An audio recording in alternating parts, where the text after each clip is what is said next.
Hello. Good morning. Oh, uh-oh. How do I turn the chairs off? That's how I turn the chairs off. How's it going, chat?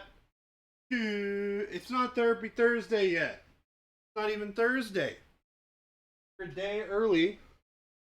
And a tomato short, sir.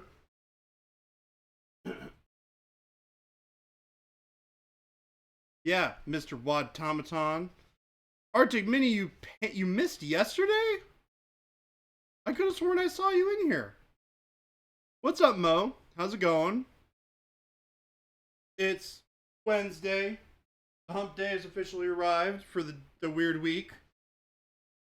The not quite full week. To those of you who missed out on yesterday, I gotta do this a little. Ooh. This is my new fancy project. I have Gray Knights. This is my new fancy schmancy project that I'm working on. My new 40k army, as it were.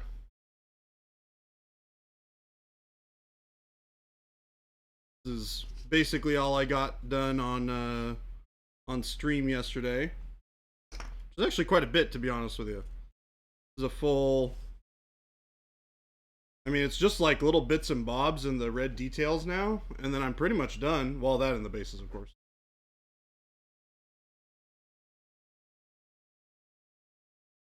Waiting on this thing to load.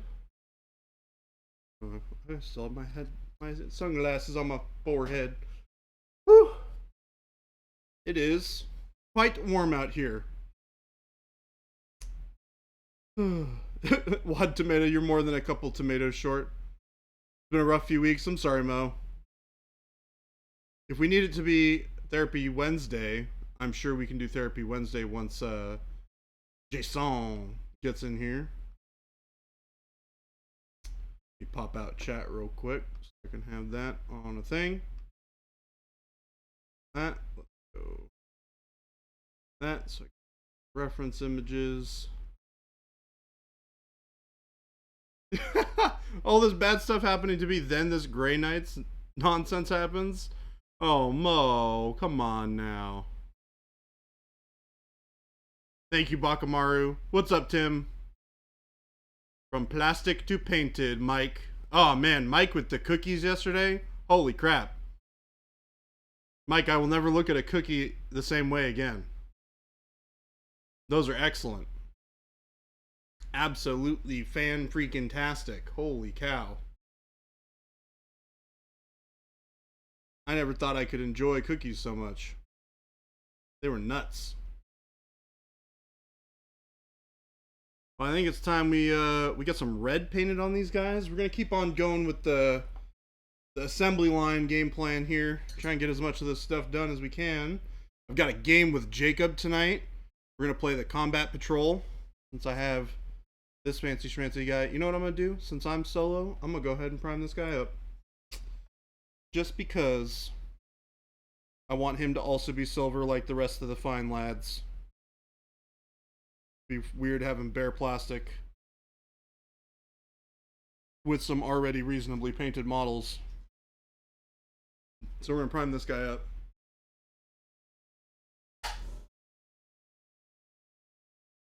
I'll be honest, it doesn't really bother me that much. It's kind of a weird model, but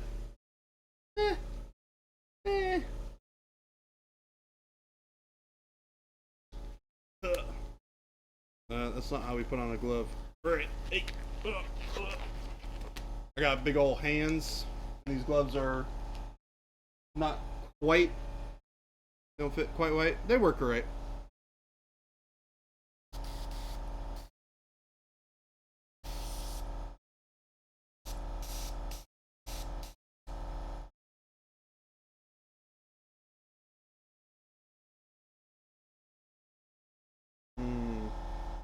This thing's definitely gonna need a little bit of a cleaning. Well, we'll spray the primer on, and then we'll get to the good old clean. Yeah. So how was everybody's 4th of July? For those of you who were not here, I hope you had a great day, an enjoyable day.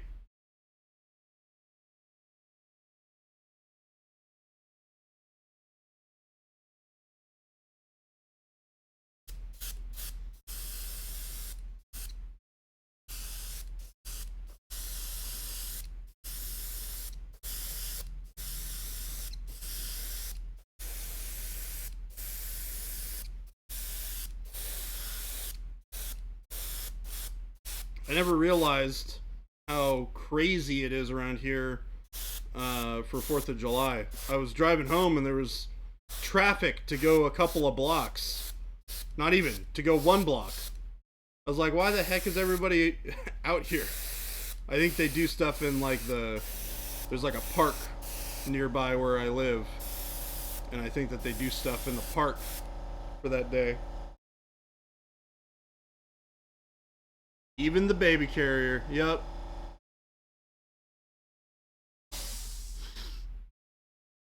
You spent it cooking, watching everyone win prizes. You didn't win shit.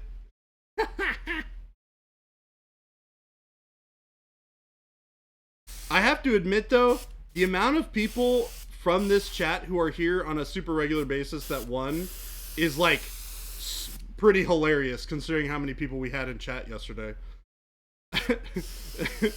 It definitely was not rigged, but it felt like it was kind of.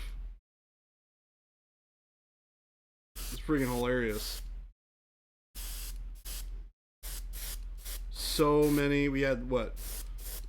Paint Lickers got something. Who's not here today?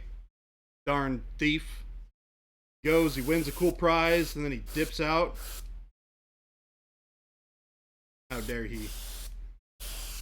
But thank you again for everybody who was able to join us yesterday. I had a blast.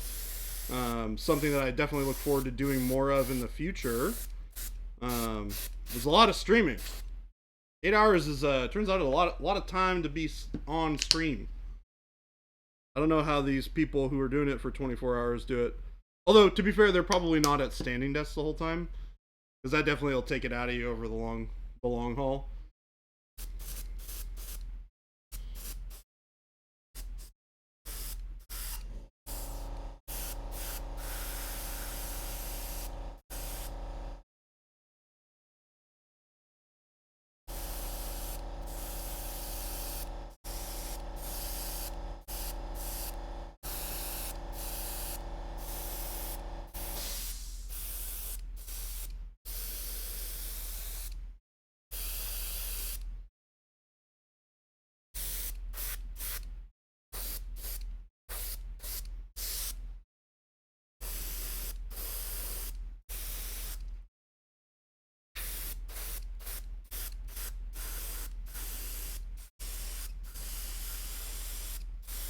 I'm interested to see how I might change the silver recipe to work bigger on the larger surfaces like this guy.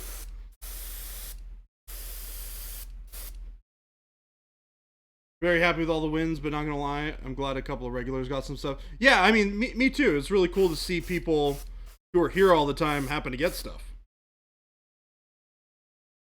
Unfortunately, even though we gave out a lot of prizes, we couldn't give out something to everybody. Although, I might have liked that. What, give stuff away? You just give the whole store away? Yeah, give something to everybody in chat. No. Do you know these people? You know these people. You've been here long enough to know some of these people. Uh-huh. Hey, look, I can bribe chat with a good time. They don't deserve. Jason, it's called marketing. It's a matter of what you deserve, chat. It's a matter of what you deserve. What's going on, gang? It's a day. Yeah. It feels like Monday's squared today. I'm done. I'm over it. And I don't want to paint. I was thinking about it about 3 hours ago. I was like, I don't want to paint anything I have in here. I mean, we got chair cam. Just post up and chill for a couple of hours. Don't want to paint a damn thing I have. I vote for chair cam. I could sit here, paint. We can talk. We can chat. We can relax. I could do that for a minute. We can have a mini therapy Thursday. I know Mo's looking forward to a therapy Thursday. He's having a rough week. Okay, Mo's having a rough week? Mo's having a rough couple of weeks. What? Yeah. Mo. Yeah. What the hell's going on? Start something new. Art Tyler. God, just what I need. Something new. Well, I was fresh. going to. I thought I was going to. Oh, I guess it's just the chair. Oh, here, I can turn it I forget we have a camera. Yeah, I had to turn it off. I forgot. I pulled up my thing. I was like, oh, wait. It's still on there. I forgot. I need my phone, though. Damn it.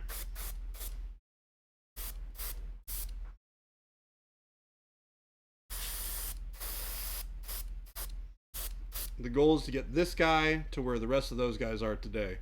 I think should be pretty easy to do if I'm going to be honest. Gotta get this on out of here.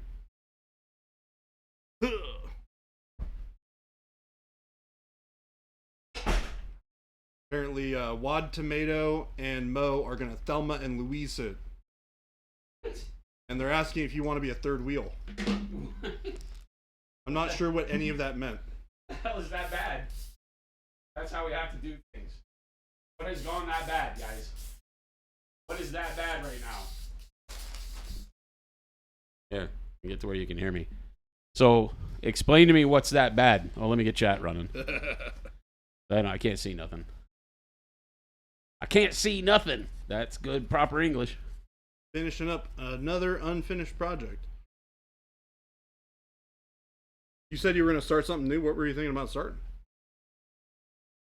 Or had you not thought of it? Me? Yeah. Oh, I don't know. Hadn't thought of it. I want to paint some skin. Hmm.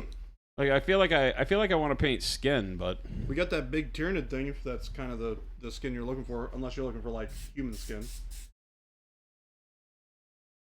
because we got that big Tyranid thing like built. I don't want to paint Tyranid skin. It's a human skin. Okay, it's human skin. I'm not interested in Tyranids right now. Tyranids. There's a whole Baby J right there. Lots of skin to paint. Yep. Let's paint Baby J. Paint Baby J. I don't feel like that's the way to do that, but I mean, I'm game if you are, Baby J. I mean, hey, look. There's other body painting streams on Twitch. That is true. You gotta wear pasties. I don't wear pasties for chat. Dude, let's paint Baby J like the Thing. Like Marvel Thing. Like paint him all stone. He'd have to shave his beard off, though. And I don't know that I would be able to deal with a Baby J sans beard. Sans beard? Yeah, it would be very weird. Sans beard Baby J. One of these weird. days I will do it just for the memes. And chat's going to freak out. Because I genuinely look like a 2-year-old when I shave. Oh my god. This is great. That's going to get my ASMR chip eating. I didn't think about this. I didn't plan this well. That's fine. I'm sure they enjoy it. Allison, what's going on? Came into the stream at a weird time. Yes. Yes. Yes, you did. Yes. He's like the Gerber baby without a beard. Baby J's the guy that grows the beard to seem older. Because without the beard, people won't serve him alcohol. Well, at this point in my life, they probably would. But like 5 years ago, maybe? Probably not. Wad says if you shave the beard, he's unsubscribing. He's unsubscribing? Yeah. Alright. I'll go shave it right now. Just kidding, Wad. Just kidding. Gozu asked, has Jason been on the couch since last night? So it's a chair, Gosu. There's a difference. It's a chair. It's a big chair, but still chair. And there's another one over there, and there's a table in between them. And no, I went home. As did Baby J. Yeah, we were tired. Says, Baby J, you need to make sure little nip covers if doing body paint. That's what I just said, yeah. So, got to use pasties. Got to use the pasties. A chair is just a couch for one. All right, I can go for that. I feel like that's fair. There is nothing in the vernacular of furniture that has to be nailed down that a couch can only be, for multiple people, It probably is, technically, by definition. It probably is. Because otherwise, then you wouldn't have a love seat, which is technically a couch for two who happen to like each other a lot. Although I have sat on a lot of love seats with people I did not love. So I feel like that's a bad naming convention. I'm just going to throw it out there. I concur.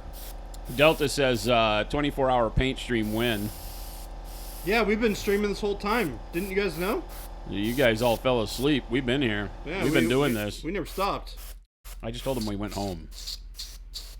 No, I literally just you were told exaggerating. Them. I literally just told them we went home, baby J. You were exaggerating.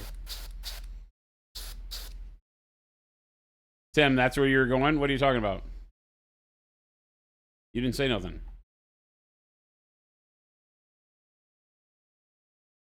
In your head with the couch cannon? Is that what we're talking about? Couch cannon is now chair is just couch for one. There, I made it finally. It took me a while to get to the finish line, but there you go. Mo says, well, since you asked, last Monday my stepdad passed out and hit his head. What? On a brick flower bed. Ugh. Stitches. Won't go to the hospital. Next day, your lady got her flip-flop caught on the steps. Fell and dislocated her shoulder. Thursday, we got hit by a storm with 85-mile-per-hour winds and blasted our county. No power till Saturday night. No interwebs till Sunday. Oh, and Diablo sucks. Oh, no. Okay, so that's the saddest part of this whole story for me, Mo. Diablo sucks. I'm just going to lay it out there for you. And I know you don't need me to tell you this, but all of those other things really suck, right? So whenever you're having, especially when you're having like painful physical issues, right? You got like people falling downstairs. You got dad conking his head, being stubborn and not wanting to go get stitches. That sounds a lot like me, by the way. And dislocated shoulders and power outages and rain and holy cow, when does it stop? You know, it feels like the apocalypse. But then the one thing you want to retreat into sucks. All right. That's the saddest part of that story.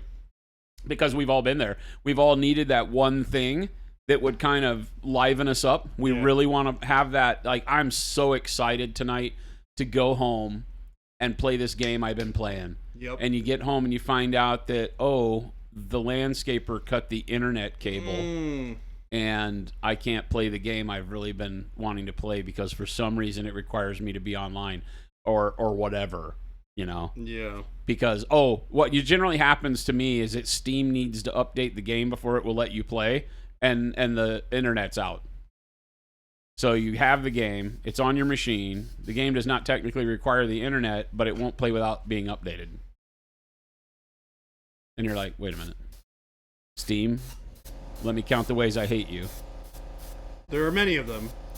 So Mo, I'm sitting here crying with you, so we will shed tears together. I have Sun Chips Original and Sun Chips Harvest Cheddar that you can listen to me crunch for some ASMR. How about that? Seems like a good consolation prize.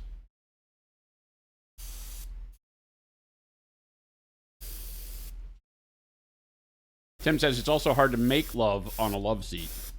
Again, hence the bad name.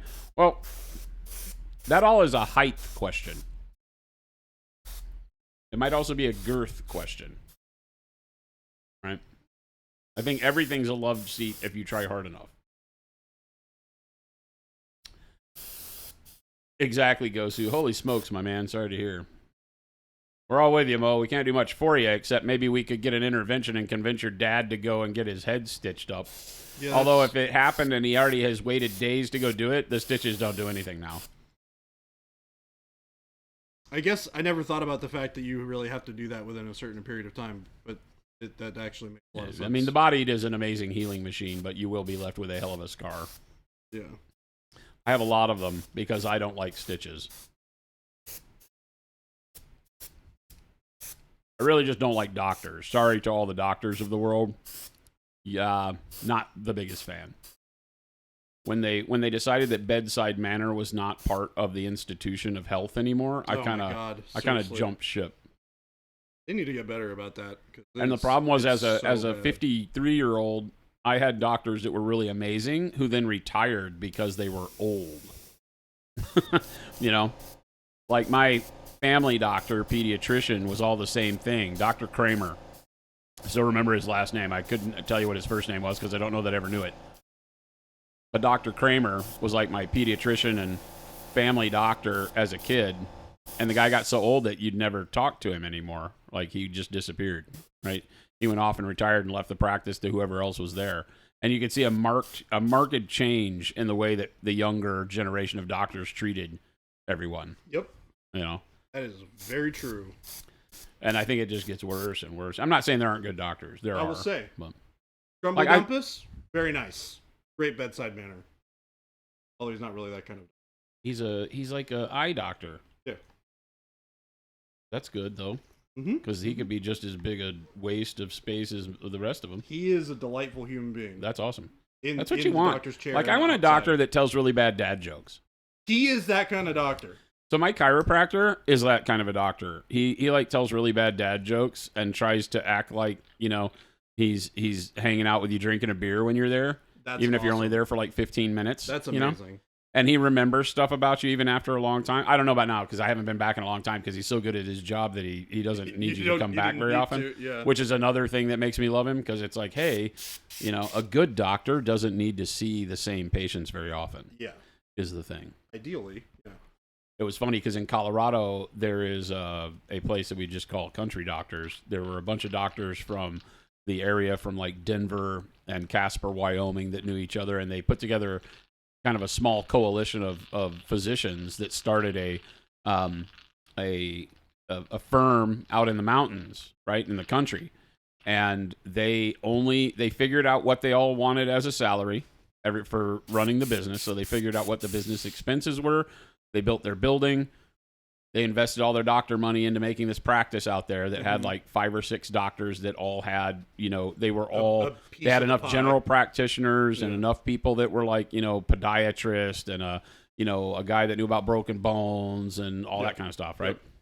They had enough pieces of the puzzle to make it all work. Very good. Yeah. Right? You walked in there and you knew there were specialists for just about anything that could be done. Yeah. And they put that together, and what they said is in order for this practice to survive, we need to make X. And if we charge... Oh, and then I guess, I don't know how they did the math. I didn't talk to him about it, but I kind of did. I talked to the doctor that I went to see. I went on a referral, and they told me that they were not accepting new patients. They would do it as a referral because that's what they did for their current patients. They would see referrals, but they wouldn't bring them into the practice as a patient until they had openings. Because what they did is they figured out what their expenses were. Yeah. They figured out how many patients they could practically see in the course of 12 months without driving themselves nuts. Yeah. And then they divided that number into their expense to get what they needed to charge patients. And they charge patients an annual fee. They don't do any insurance. Okay. So you just pay annual fee, and you get to go to the doctor however many times you need to. Oh, that's amazing. Their risk reward is that some people that are like hypochondriacs that always stay at the doctor's like it's going out of, you know, style, they just make sure that they don't take that kind of a patient. They vet them. Yeah. And then they get people in there, and they take care of their people the honest way with good bedside manner. They make you well. They don't treat symptoms. They treat the disease. Yep. And then they don't have to see you very often. They can literally be like, hey, yeah, come back in for like your, you know, biannual checkup. So if they do their job right, they only have to see their mass of patients twice a year apiece. Yep. Right. And then it's stuff like, hey, I fell off the back of the truck when I was drinking too much moonshine. Because they are in the country. They are in the country, by the way. Yeah. So yeah, you get like kids falling off horses and stuff like that. So you get stuff, life happens kind of stuff. Yeah. But it was such an amazing conversation with these people because they were not in the business of keeping you half well so that you could continue to come in and give them insurance money. They did what I believe is the honest way and said, we need this much to survive. If we charge X amount of patients, Y amount of cash per year, we make what we need to make to survive. Yep. And they were all very good doctors. And they lived very wealthy lives like doctors want to be or whatever. I don't know. They all drove nice cars. I'm assuming they had nice houses and took care of their families.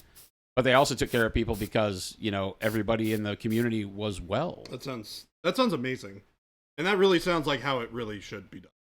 Well, I always go back to like the kind of rarefied air of like the Wild West, right? Where the doctor, it was very late, I would say, in our country's history and probably everywhere, that being a doctor was a career. Doctors had to do other things because a good doctor didn't have anybody to see. The only time you go to the doctor is when you get that annual flu or you break something, right? Fall off a rock and hit your head, you know, play too rough, that kind of stuff. And you know, until the community gets supersized, that's just not a regular enough occurrence. So doctors couldn't earn money if people weren't coming in. So the doctor was like ran the pharmacy, right? The corner store kind of thing. Or he ran the lumber yard in town. You know, he did other things. And so nowadays, doctor is a career, and in order to keep your paycheck coming in, you got to make sure everybody comes and sees you a lot. Jacob Jansen makes amazing plinths, Mo, so you'll like those. Yep. I've got one that I've got a Thanos display that I'm working on for Mr. Pagani, actually. People. I bring that in at some point and show it to you guys. It's a cool little diorama display with Thanos on it. Beat up Spider-Man and Iron Man on it too. Goes says the stream yesterday was a blast. By the way, I love just hanging with you guys and chatting all day. Yeah. It was amazing. We had an absolute blast. It was almost too much fun. All of you that showed up, it was tons of fun. We planned on going 6 hours. We went 8.5. Yep. It was amazing. Loved it. Not a bad minute. Love spending time with my internet fam on the holidays. I did wake up this morning wishing I had had a day off. Not gonna lie. we did go pretty long. Yeah. And I think that was mainly just because of jealousy, because everybody else but you and me got a day off. Yeah, that's true. Well, and Jen didn't, because Jen was here for most of it. But yeah, and Jacob stopped by for a little bit, but I just kind of my jealousy kicked in this morning when I was waking up and going to work. I was like, why shouldn't I be late to the office today? Of course I wasn't. I got here at 7:30, but Yeah. Baby J, slow fuse in the guest seat. These are not guest seats. No, they are We not. do not treat our guests this well. Nope. Yeah. I'm going to be honest with you. I wish that those were our seats 100%. The guests would get like a folding chair, or we'd ask them to sit on the floor down in the middle. That's not true. The guests could sit here. Has Jordan finished his Gray Knights already? Yes. A lot of them. They're pretty far along, considering I just started them yesterday. Mr. Tomato Inn is saying he's back to dealing with this dumb, mismanaged project at work. Mo has real problems. I don't know. All problems are real, right? It's true. Don't ever let your problem... I mean, I'm not saying to amplify your problems, but, every problem is worth handling, is what I'm trying to say. Yeah. You got a problem that's worrying you. Harvest Cheddar is the superior chip. Out of these two, I would agree. Ooh. I got the Sun Chip Original just because I was like, I'll try the originals again. I like the originals. They're not bad, but they are not Harvest Cheddar, so. I do like the salsa ones. Those are okay too. All the Sun Chips I think are pretty good. Yeah, 100%. I definitely will say that I am more preferential towards the salsa ones over I think all the rest of them. Oh yeah. Yeah, but they're good regardless. Scientologist says, Mo, you in Tennessee? I think Mo is in like Illinois somewhere. Friend of yours in Tennessee just went 3 or 4 days without power. Man, that really sucks. Like not having power, you forget how bad it is, right? And when you go out and you run out of power, and you're like, should we buy a generator? And then you do the research, and you're like, you know what it takes to tie a generator into a common American home? A lot. Like, I can't afford that generator, right? Because if you just get like a little Honda generator, what does it do? It runs like your Igloo plug-in cooler and a light, which can be good, and it can charge your phones, which is good. Yep. So I always have like a little one, but you could go sit in your car and do the same thing, right? Yeah. So generators have always been tough. For those of you that don't know, I used to travel on the road. I lived on the road. I had a big motorhome and I had a trailer. All of them had generators. They had like big Onan, bajillion watt generators, and that were diesel fired. And so, you turn on the generator, and that's how you lived if you didn't have plug-in power. And so I got kind of used to the fact that I just didn't care if there was power, because I had solar panels on the roof that were just there to help trickle charge the batteries. Yeah. and you have a big deep cycle battery pack, like it depends on what the trailer size was, anywhere from 4 to 8 batteries. And so the deep cycle batteries can give you 120 volt out of those with the rectifier and inverter. And so you can watch TV for hours and hours and hours on just your car batteries. Run the satellite, watch TV. The refrigerator never goes bad because it's run on propane. Living like that is a real different way to live because you have all of these factors that come together to provide, and you know what all of them are. And you have switchovers. Like the refrigerator would run on 12 volt power or it would run on propane. So if you knew you were running out of propane, you could switch it over to 12 volt and just not open it very often. Yeah. Because 12 volt keeps it okay cold, but it's not going to, like, if you leave the door open, you're screwed, right? Because it doesn't work that well. Yeah. So on battery power, it's just meant to keep the doors closed, and that's what allows it to kind of stay cold while you're traveling down the road. Right. When you get to where you're going, you flip it over to propane and you use propane because that actually makes stuff cold. And but then you get back into like house living, and it turns into like, oh, if the power goes out, you're SK rude. Yeah. Right. What do? You hope your phone battery lasts, and you use the flashlight on your phone. Right. Hope your phone battery lasts. Everything is a love seat if you try hard enough. Exactly, Baca. You got it. You understand. Mo says, on the plus side, I ordered some plinths. Oh, we talked about that. Oh, there's Mo saying he lives in Illinois. I got it. Nailed it. I don't know that I was as specific as mid-Illinois near the Indy border. I'm not that good at the customer geometry. But I remembered Illinois. The Fighting Illini. My family is from the Springfield area, says Delta.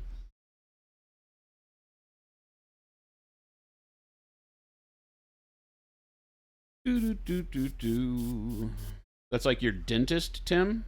Hang on, let me get back to it here. That's why you travel an hour twice a year to get your teeth cleaned.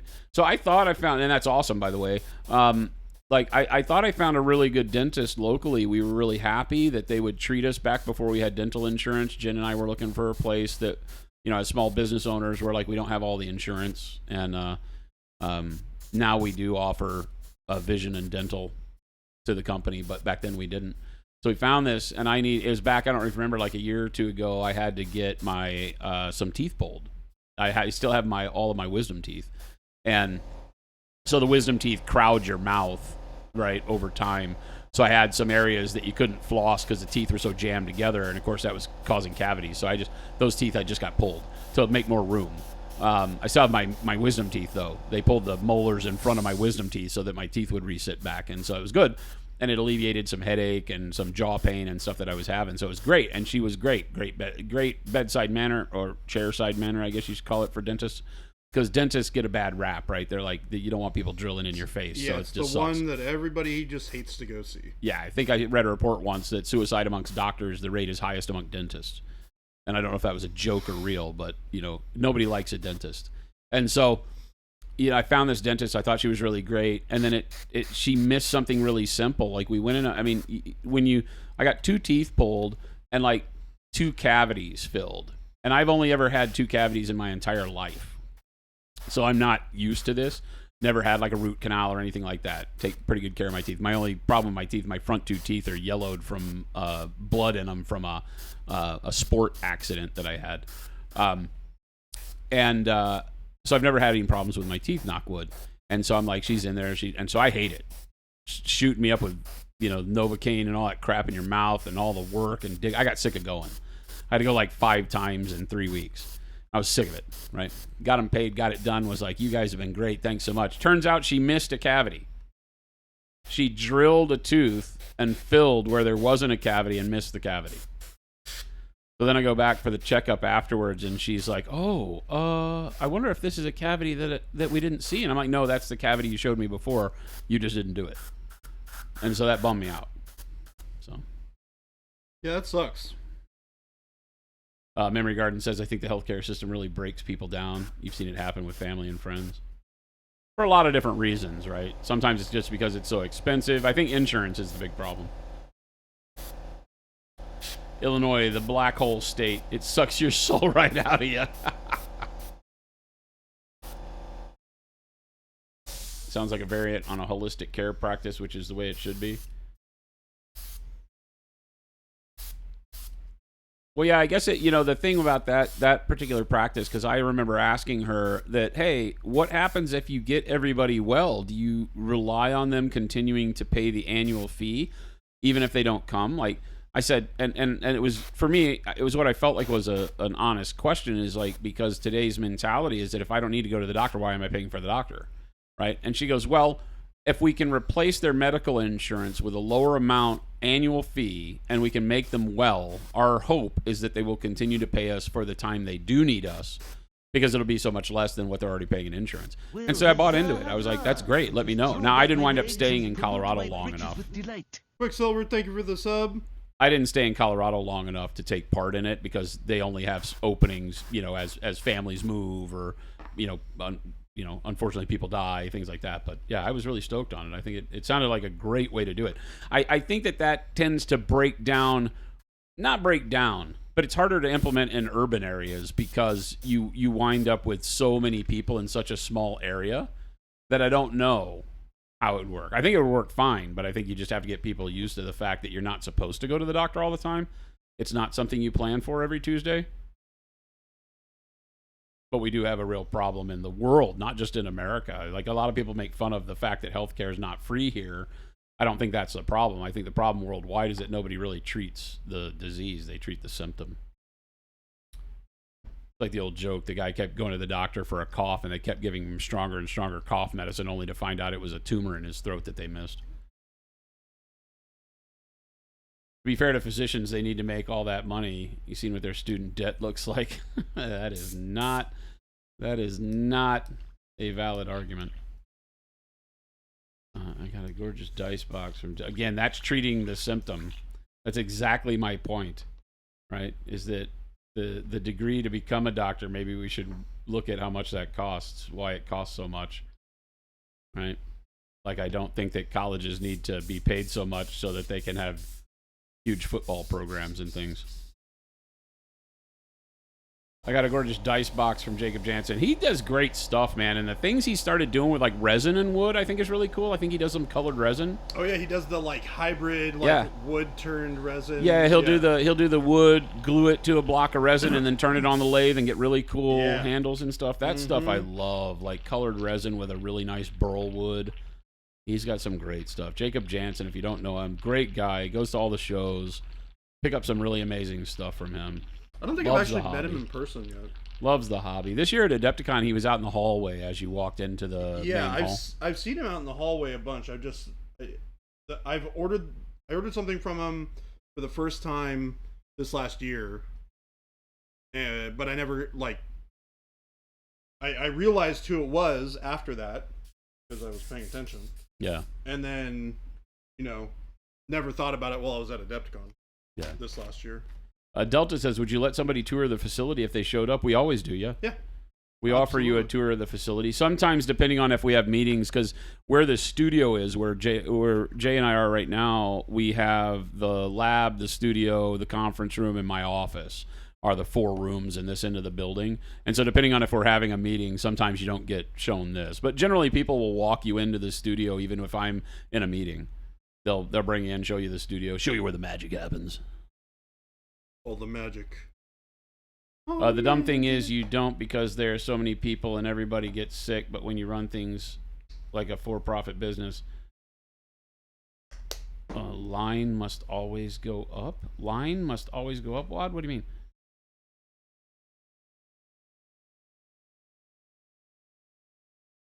Yeah, I mean, we could go down the rabbit hole of medical stuff, right? But then you start getting into the way we manufacture food, right? Like, processed foods are the single largest contributor to disease in the history of mankind. And people want to argue it. And I'm like, there's no argument. There's just no argument. We are watching the human race evolve into like this different garbage dumpster this disposal that can process, and your liver can get nutrients out of food that has very little left. It's like someday they'll look back and they'll look at, from when we were like the 1600s to the 2100s, and look at the digestive system of humans and see how much it changed in that time because the type of things because we eat Cheese Whiz. As much as I love and joke about Cheese Whiz, I know it's not good for you. He probably shouldn't be eating it. Like, get it without Whiz, but that's heresy. So get your cheesesteaks with Whiz. Oh, shoot. I gotta do the gold first. Can we sit on my lap, Arctic Mini Painting? I mean, how much money you got? How much money? This ain't free. They have a small generator that kept the freezer and fridge going, so they didn't lose food, but that was it. Yeah. Generators are important, man. If you're in an area where you get a lot of power outages, like knock wood, we don't see power outages here that last very long. The power will dip for a minute. I know at our old house, there was this really poorly located electric box, like the main distribution panel for our neighborhood was at like the corner of a major intersection at a church parking lot. And I can't count the amount of times that people would use the church parking lot as a place to turn around, and they'd whip through the corner of the parking lot and smack the electrical box. That thing must have gotten run into a dozen times when we lived there. And so you always knew, like you could get in your car if the power went out at the house, drive down to that corner that was like 6 blocks away, and you'd see that major junction run into by a car. There'd be nobody there because they'd hit and run the junction box, but silly.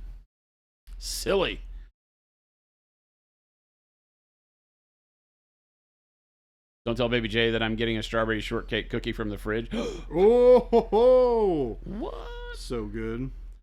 What? Those cookies are the real deal. PK, you had a doctor for years tell you that you had conjunctivitis in your eye. Finally went to an eye doctor to be told you have an allergy in one of your eyes. Makes a huge difference having someone that knows what's going on. Yeah. Well, yeah, and here I don't blame doctors. I think it, and this is a tough discussion because we're a hobby company. We're not here to talk about medical stuff, but you can't blame the doctors because they have so much they're having to keep track of, right?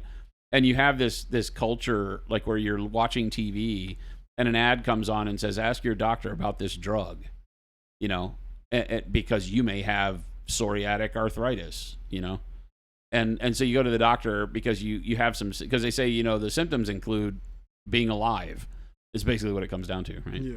And so you go in and you say, "I think I have psoriatic arthritis. I watched a commercial on TV," and you can't expect that doctor, right, to just immediately. I mean, a real doctor, most of the doctors I know will be like, "You don't stop watching television, right? You don't need to come ask me about every disease they tell you about on TV." I like doctors, like when I watch the snippets on YouTube of House. Is it called House? Oh, I love House. Yeah. Isn't he just like the snarky, yeah, he's like a snarky son of a gun? Where he looks at your sheet, takes a look at you, and then says, "So how long have you been hiding from your husband that you have another man?" Yeah, right? Yeah. And you're like, what the hell is going on? And I've never watched the show, but I see all these things on like YouTube Shorts or YouTube videos, right, that come up on my YouTube feeds as I'm scrolling. And I'm like, I should watch this show because this man and I would get along. But I think he's kind of like a sociopath. Like I feel like he and Dexter would get along really well. He has problems. I don't think he's a sociopath. But he definitely has a unique perspective on people. Zombie Zach, what's going on? House is so good. House is fantastic. I have to add it to the list of TV shows I'm never going to watch. Hey, you've been adding TV shows to the list of shows that you are watching. That might go to the one that you never watch, but you have been getting through TV shows. I mean, heck, you're in season 2 of Ted Lasso. I mean, each episode's like 20 minutes, so that's easier. But yeah. I mean, it's a full 45 minutes. No, it's not. Yeah. No. Yeah. Really? Yeah. It might feel so good that it goes by that fast. It feels like it's only like 20 minutes. They're full-length episodes. House was an absolute sociopath, says PK. Scientologist says he's an addict. What's he addicted to? Vicodin. Oh, he's addicted to Vicodin? Yeah, so the shtick for him is he had like a... he has like a cane, right? Yeah, so he had an accident, and he lost... God, what exactly was it? It was something like he had necrosis in some of the muscles, in his leg that they didn't take out for some reason or something like that.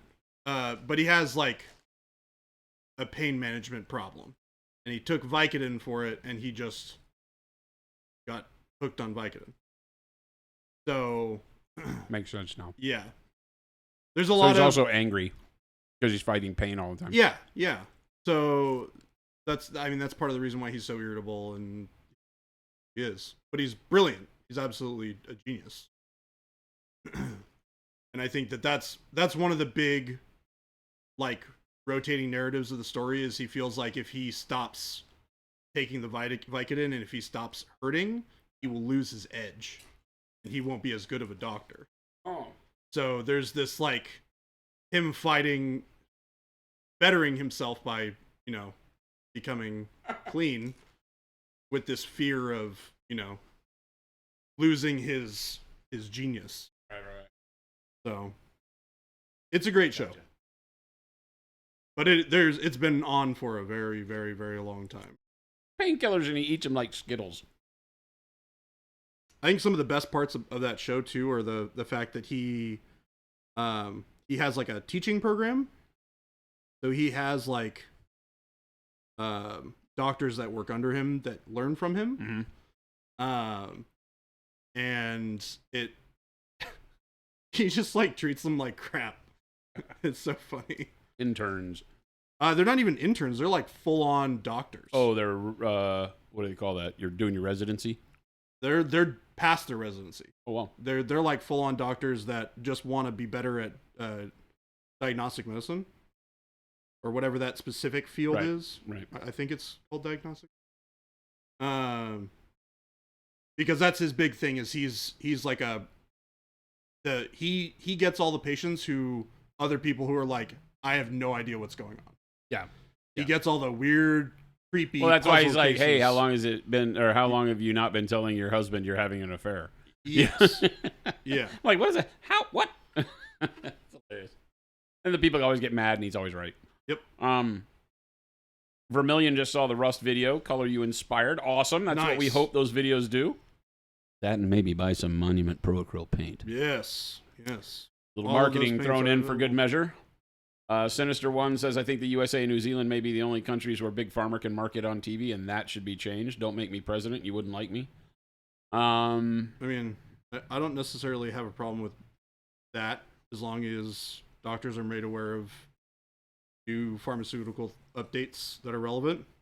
Well, the doctors definitely don't find out about pharmaceuticals on TV. No. But if they do, we're really in trouble. Yeah, seriously. If they're watching the same ads I am to figure out what they should be doing, then we got problems. No, yeah. I am now doctor. I like that it's basically Sherlock Holmes. What, House? Yeah, House is basically Oh, okay. I might try to give an episode to watch then. Yeah. That actor, I think, is pretty fun. He seems, like I said, I think it's just Laurie? I think it's a role he's portraying, right? Yes. Hugh Laurie? Yeah, Hugh Laurie is Laurie. the actor's. You or have a fake Pride. knee so you understand the leg pains? Oh my God, can you imagine? Right? Or Pride just resubbed for his 77th month. Huzzah. I'll just throw back my legs and pollute my britches with delight. Welcome back. Thank you so much. Christmas Sushi video producer extraordinaire says the armor short on YouTube came out great. Super nice to follow. Fantastic. That's Thank your boy, you so Jabe. much. Jabe. That's your boy, Jabe. I had to call him in the middle of his hike this morning on his vacation and say, hey, Jabe, could you please point me to where that video exists on the drive? Yeah.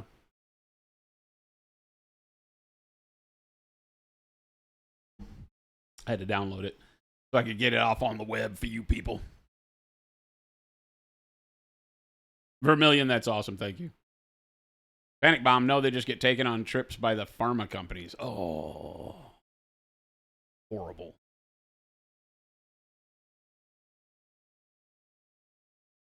Baca says, any plans on technical paints? Something like typhus corrosion or dirty down rust and moss? I have been working on a rust effect that is a texture, but not like the paints that you're talking about that are more just colors. You can do that with any of our paints, Well, I think specifically the ones they're talking about have like texture. Like Typhus Corrosion has grit in it. Does it? Yeah. Oh, okay. We can look at them. Typhus Corrosion is basically like a wash that has Some texture. Some texture to it. Yeah. It's weird to see Hugh Laurie do comedy. What do you mean? House is I feel like kind House of is kind of comedic. Chris, gonna use that technique on your Blight Kings. You watched me do that at Valhalla in the fall on that troll, I think, right? That's been the way I've done fast metallics for eons. He's on Avenue 5. These are things I don't know anything about. Rancid, what's going on, man? Good to see you. Hugh Laurie started out on British comedy shows. Is he British? Yeah. He's one of those that fakes the accent? Yeah. He's an infiltrator. There's a lot of people who can get him out of here, infiltrating our culture. Don't steal our backwards English. Don't steal our backwards Damn English. Proper Brits. Funny.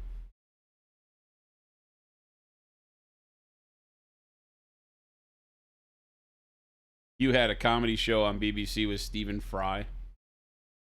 When typhus drives without anything else done to it, you feel like a tetanus shot is needed.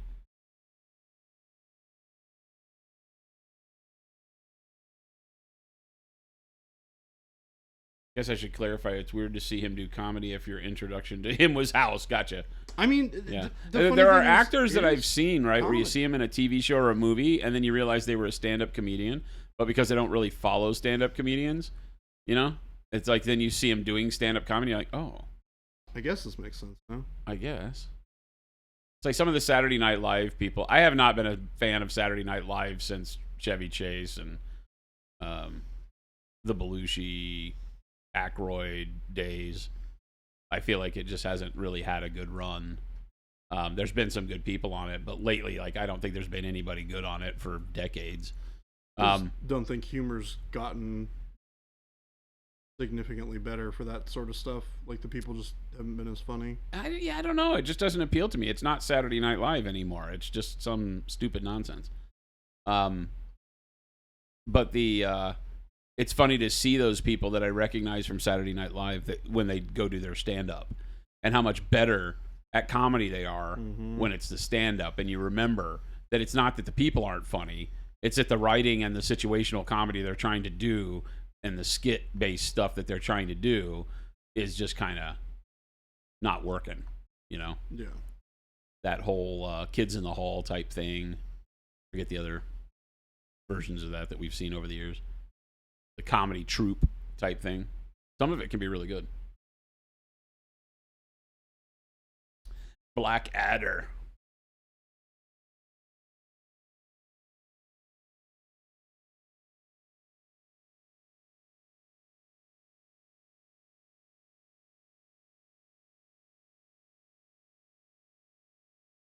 Any advice on what to use as a gap filler songer? Bubblegum. Bubblegum. Don't use bubblegum. We are horrible at this whole thing.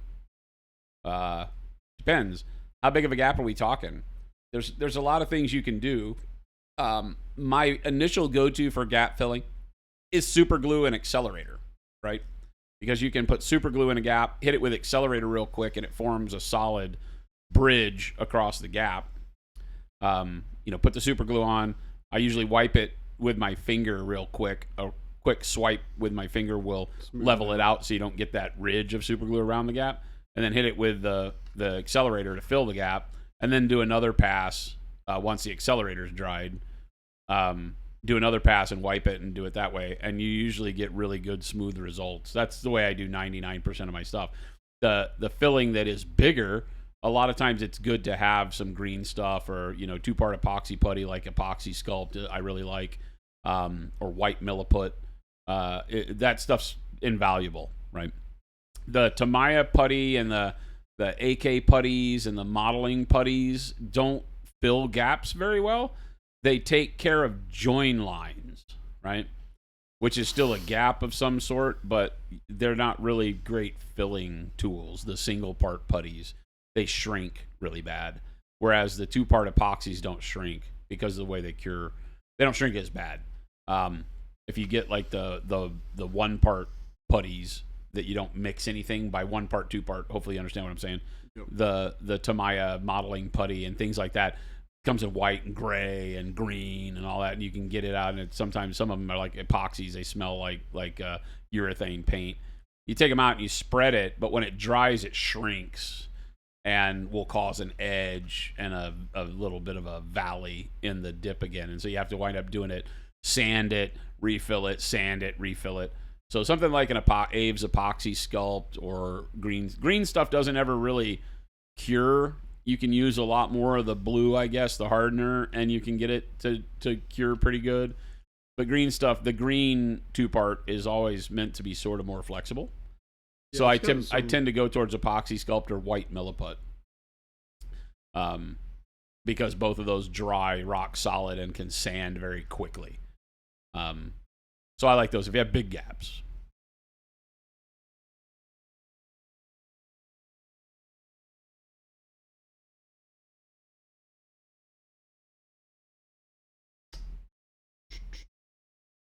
Okay. Looking pretty good on all the parts that are supposed to be gold. I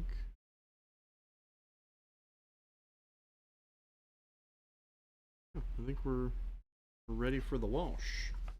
The wash, everybody, the wash. I should probably do this handle in some amount of gold. Hilt. S-sword. Talk about 2 jars of Tamiya thin glue. Got loads of extra sprue and threw them in and let them melt. Doesn't last long enough, though. But it works really well. Making sprue goo. Put your old plastic model bits into the ultra thin plastic glue because it'll melt it all. Plastic cement.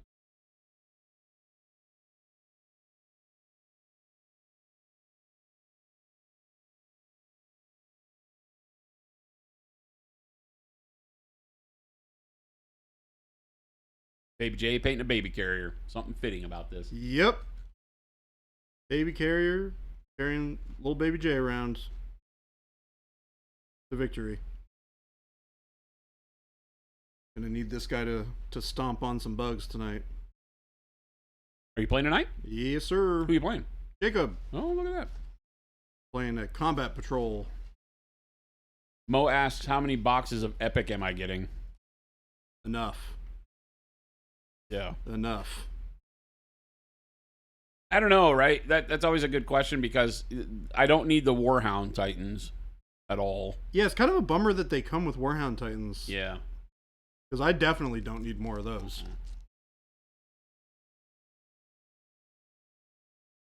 I have one that's like half built that's just chilling in my case that I have no interest in really finishing. Because my 2,500 point or 2,000 point list is already done. The new plastic weapon sprues for them will be cool. Oh, do they have new weapon sprues for them? For the Warhounds, yeah, they come with 4 new plastic weapons. Oh, that's cool, actually. But I'm excited about the Space Marine stuff. Yeah. Not about Solar Auxilia, don't care. So I might not. I mean, I might split boxes with you and take the Auxilia stuff. Yeah. Because I like the Auxilia. It would have to be a box split thing for me. Yeah. Because I'm just not into the rest of it. I think I'd be down to do box splits. Because you should be able to ally Auxilia with... oh, maybe not. What? Is it thematically appropriate for you to be able to ally in Auxilia if you're playing Space Marines at that time in the Heresy? Yeah, in the Heresy you're just talking about Imperium versus non-Imperium, so yeah. That box could be done as Chaos or Loyalist. For both sides. Both sides. Yeah. Well, I view that box as being one force. Yeah, I think that's kind of because it's definitely not built to be 2-player box set. I don't think. Otherwise, you would have had something better for one side versus the other as far as like what are the Titans doing? Like with the Warhounds, are you supposed to put a Warhound on each side? Yeah, I think so, probably. That makes sense. My assumption with all of those is that the new boxes that they're trying to make nowadays are designed to be as beneficial for both sides as possible, so they get more people to buy the box instead of splitting. Because they have to know that people are splitting them all. I'm just going to go on record and say if that's the case, Solar Auxilia needs more tanks. Probably. Because that force that comes in that box is not going to stand up against Space Marines unless they've changed the rules a lot. Yeah.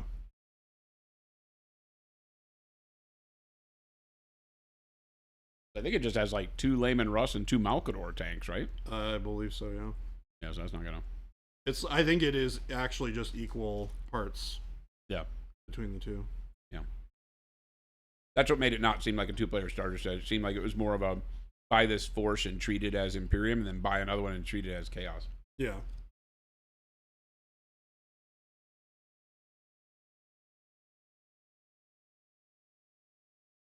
Mo, you were bummed about the Warhounds.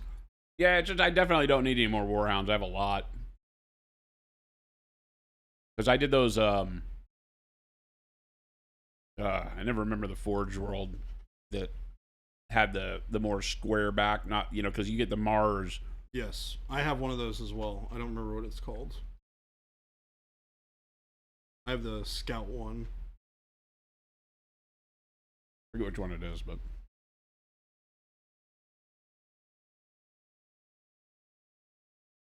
Tim, yeah, Epic is tiny, 6 mil.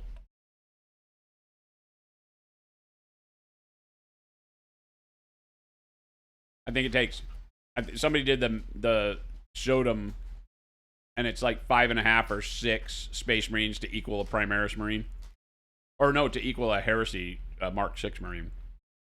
So 6 of the little dudes is as tall as... standing on each other's heads are as tall as a normal Marine.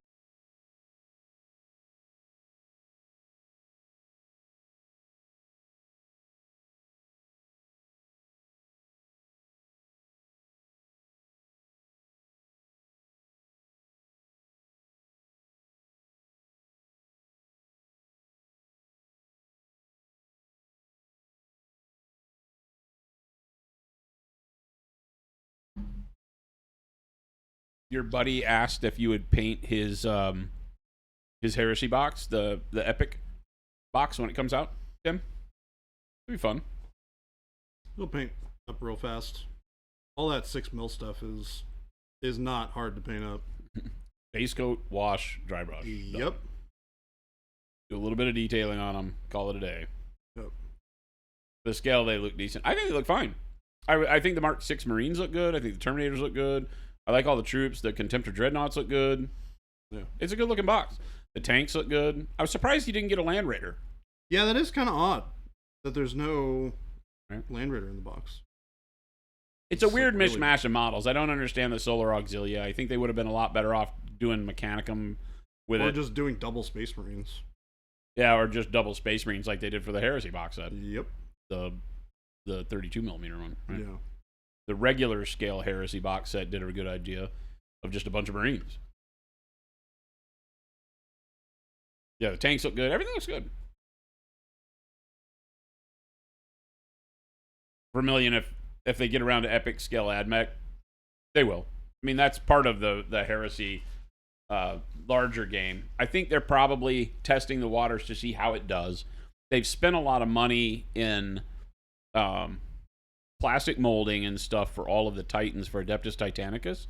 So it'd be interesting to see where they're at on, you know, profitability for Titanicus, because this is just Titanicus Plus is all it is. Yep. It is an add-on to that game. It will have a lot more rules because all of the non-Titan things will work totally differently, but you know, it's basically Titanicus Plus for where we're sitting right now.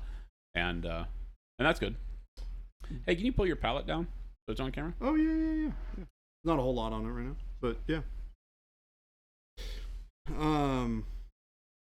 That reminds me, actually, Jason, do you have any interest in scheduling a Titanicus game?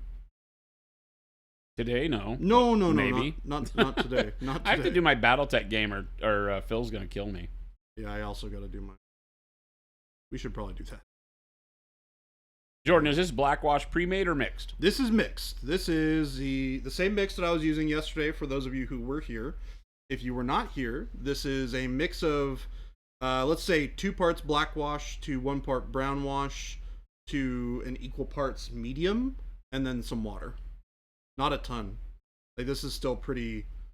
It's thin enough to spread nicely, but it still has enough body to it to sit really nicely on the model. That's how I'm able to get these like really nice, smooth tint like shades over the smooth flat parts and get really nice detail recesses. But I'm also making sure that I don't have pooling like what just happened on here or right here on the foot. I'm going back and making sure that I pull up all that.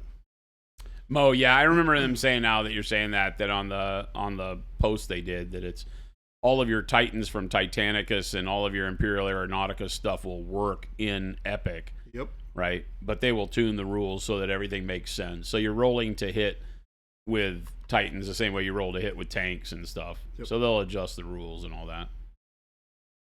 I will be bummed if we don't keep the Titan dashboards, though.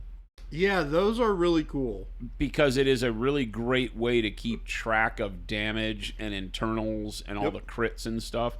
And I don't know that I want to see that taken away. I really like Titanicus and how it treats the Titan combat. I think that the way you pick your movement with, the deciding what every Titan is going to do before you do it, a la spaceflight game. Yep.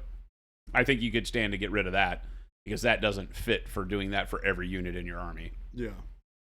Not having foot troops be able to be reactionary to what your opponent does is silly.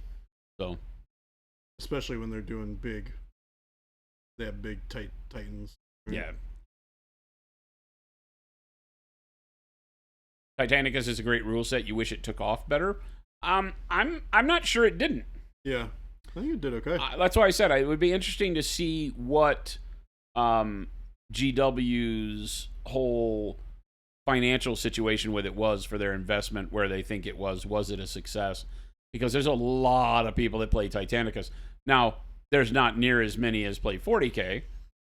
But I think that everybody that plays 30K probably played Titanicus.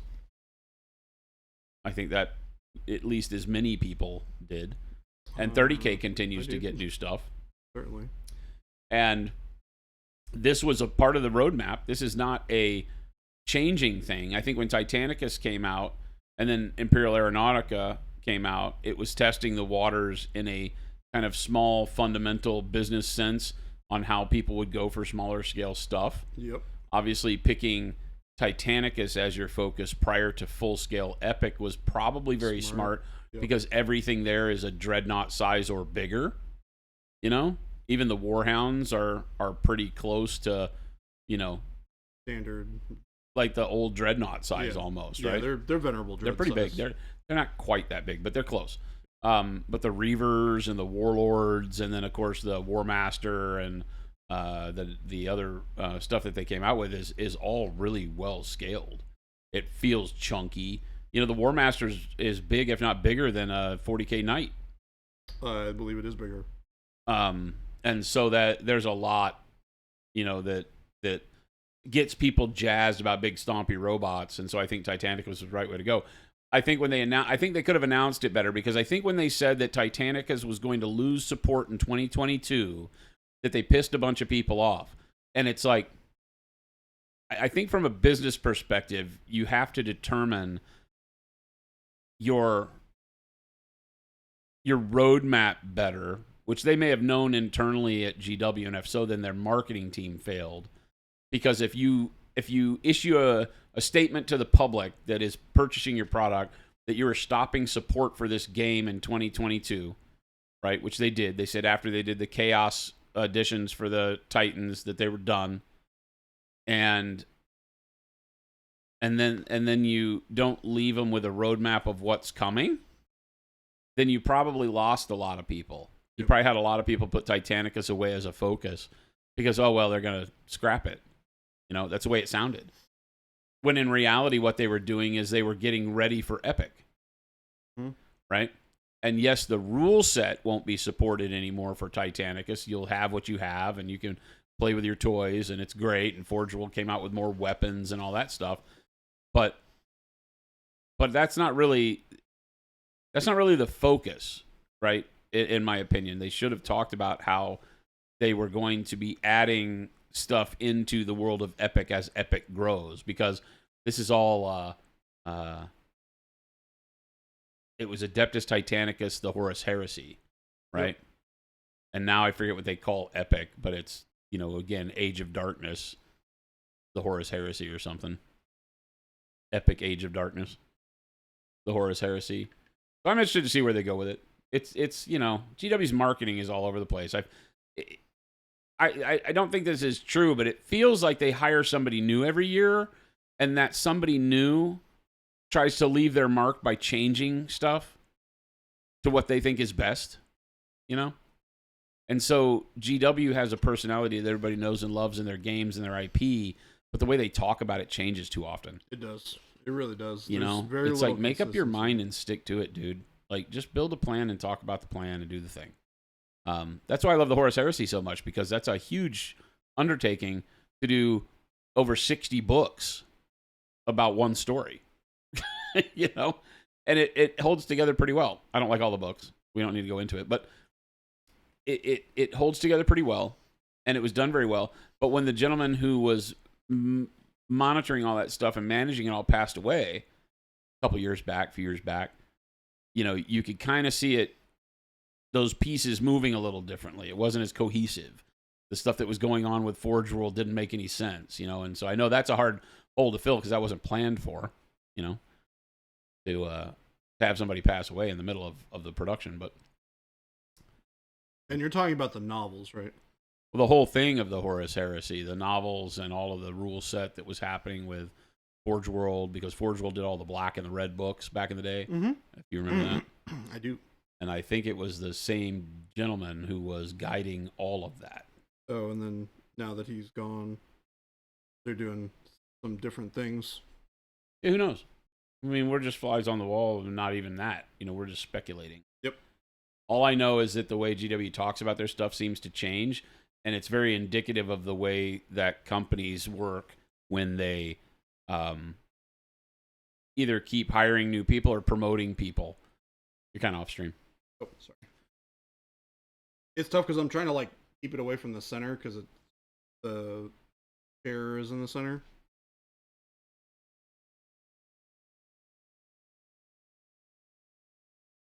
Milan says, possibly a stupid question. Probably not. Probably not. I'm too lazy to check, so I'm going to the source. With the base set, there's no base set 2.0 anymore. That's an old naming convention. But it's same thing. So base set, expansions 1 through 4, and the 2 signatures. Do you have all the colors except metallics and washes? And yes, there are currently 8 sets that make up the whole line minus the washes, because the washes don't come in a set. You've got the base set, expansion sets 1 through 4, the metallic set, and the 2 signature sets. We have 2 additional signature sets coming out at the beginning of August, which is right around the corner, as well as the 2 varnishes. So that'll go up by 2 additional sets. But yeah, Songer, Transparent is expansion set 2. The only reason why the metallics exist outside of the expansion set numbering is because the original base set had 5 metallics in it, and expansion set 1 had 4. And we had a lot of community feedback that the metallics ought to sit on their own, because people that wanted to buy and test out the colors, a lot of people didn't use metallics, or they wanted all of the metallics, and they didn't want to have to buy both expansion sets. So we took all of the metallics out of the expansion 1 and base set and put them in their own set. And by then we were already far enough along that we were like, well, we don't want to call this expansion set 3 because it's not expansion. They're nothing new. It's just all the metallics now live on their own. So it's the metallic set.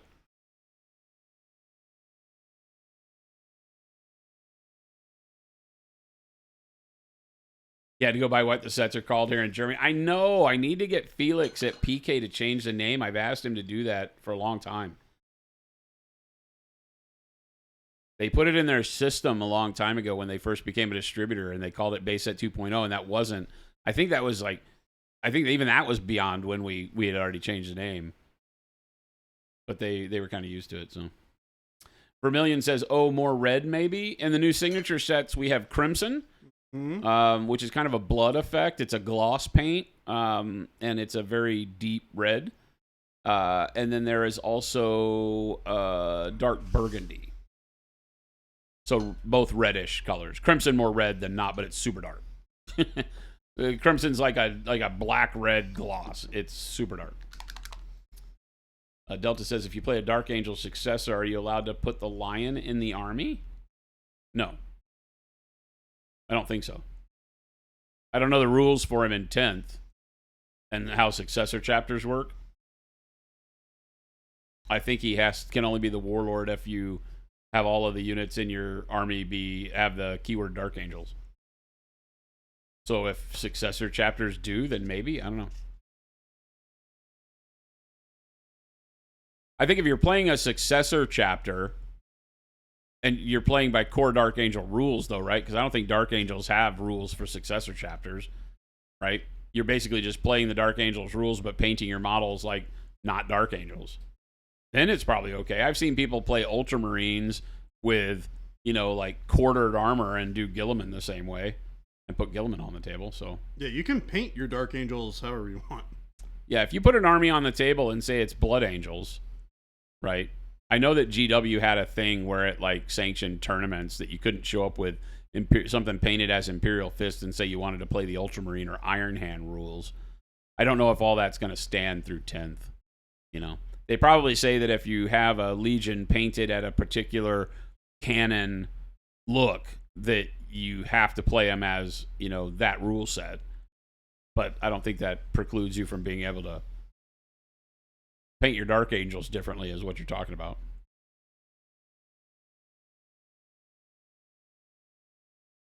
Milan says Lion is only in Arcs of Omen. Within Arcs, you could use him with a successor chapter. He has a data slate for 10th. So he's not only in Arcs of Omen. Yeah, I think that was just a 9th edition last minute thing, because he was one of the last models to release. Yeah. Nice, Milan. Got Ninjons. Nice. Felix is awesome. Yeah, Felix and the gang at PK Pro are great. Arctic's like, can you feel me smashing the screen with your credit card? Is that why my phone's moving?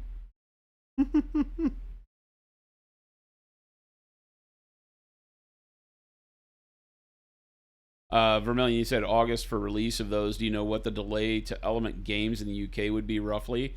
You'll be pre-ordering these for sure. So right now, the pre-order should go live to distributors and stores next Monday on the 10th. I think it's the 10th. And so July 10th, stores across the U.S. and distributors across the world can start sending in their numbers for what they want us to reserve for the signature release. Okay. We will then be looking at our production quantities for the release, for the initial production release, and we will be allotting to those pre-orders what we can. I think the thought right now is that we won't sell out just to stores and distributors, but it's always a possibility. All of these people have seen how amazing the last signature set went, so we'll wait and see. But we'll adjust as necessary. So they are first on the list. And the big distributors are Element and PK, and those guys will be right there. So we already are talking to PK today, I think, because we have another order that's lagging a bit for them. So we're asking on how to time all that. So then the hard question is always like, okay, once it's boxed up, do they want us to hold that stuff to ship it with another bunch of product, And we kind of leave that up to the distributor. We don't force them to take the new product as a single shipment. Like if they want to add more stuff to it, place their quarterly order, That way, then it adds time to delivery, obviously, for us to get it together on a pallet, shipped, all that kind of stuff. But I would hope that, if everything goes smoothly, that we would be able to ship the end of July. So about a week ahead of time for our store release, because our store release on monumenthobbies.com is currently slated to be August 8th for the new signature paints and the varnishes. And so as long as that date holds true, then I would assume that about a week before that we start seeing distributor orders ship. Again, it depends on volume, right? All this is very tough to say, because if they say, hey, we need 1 million bottles, it's going to take longer than a couple of days to box all that up and get it on a pallet and ready for them. So we'll see. But I would think that if your worst case scenario would be that you see them a month late, air quotes, to the distributors. That's our hope.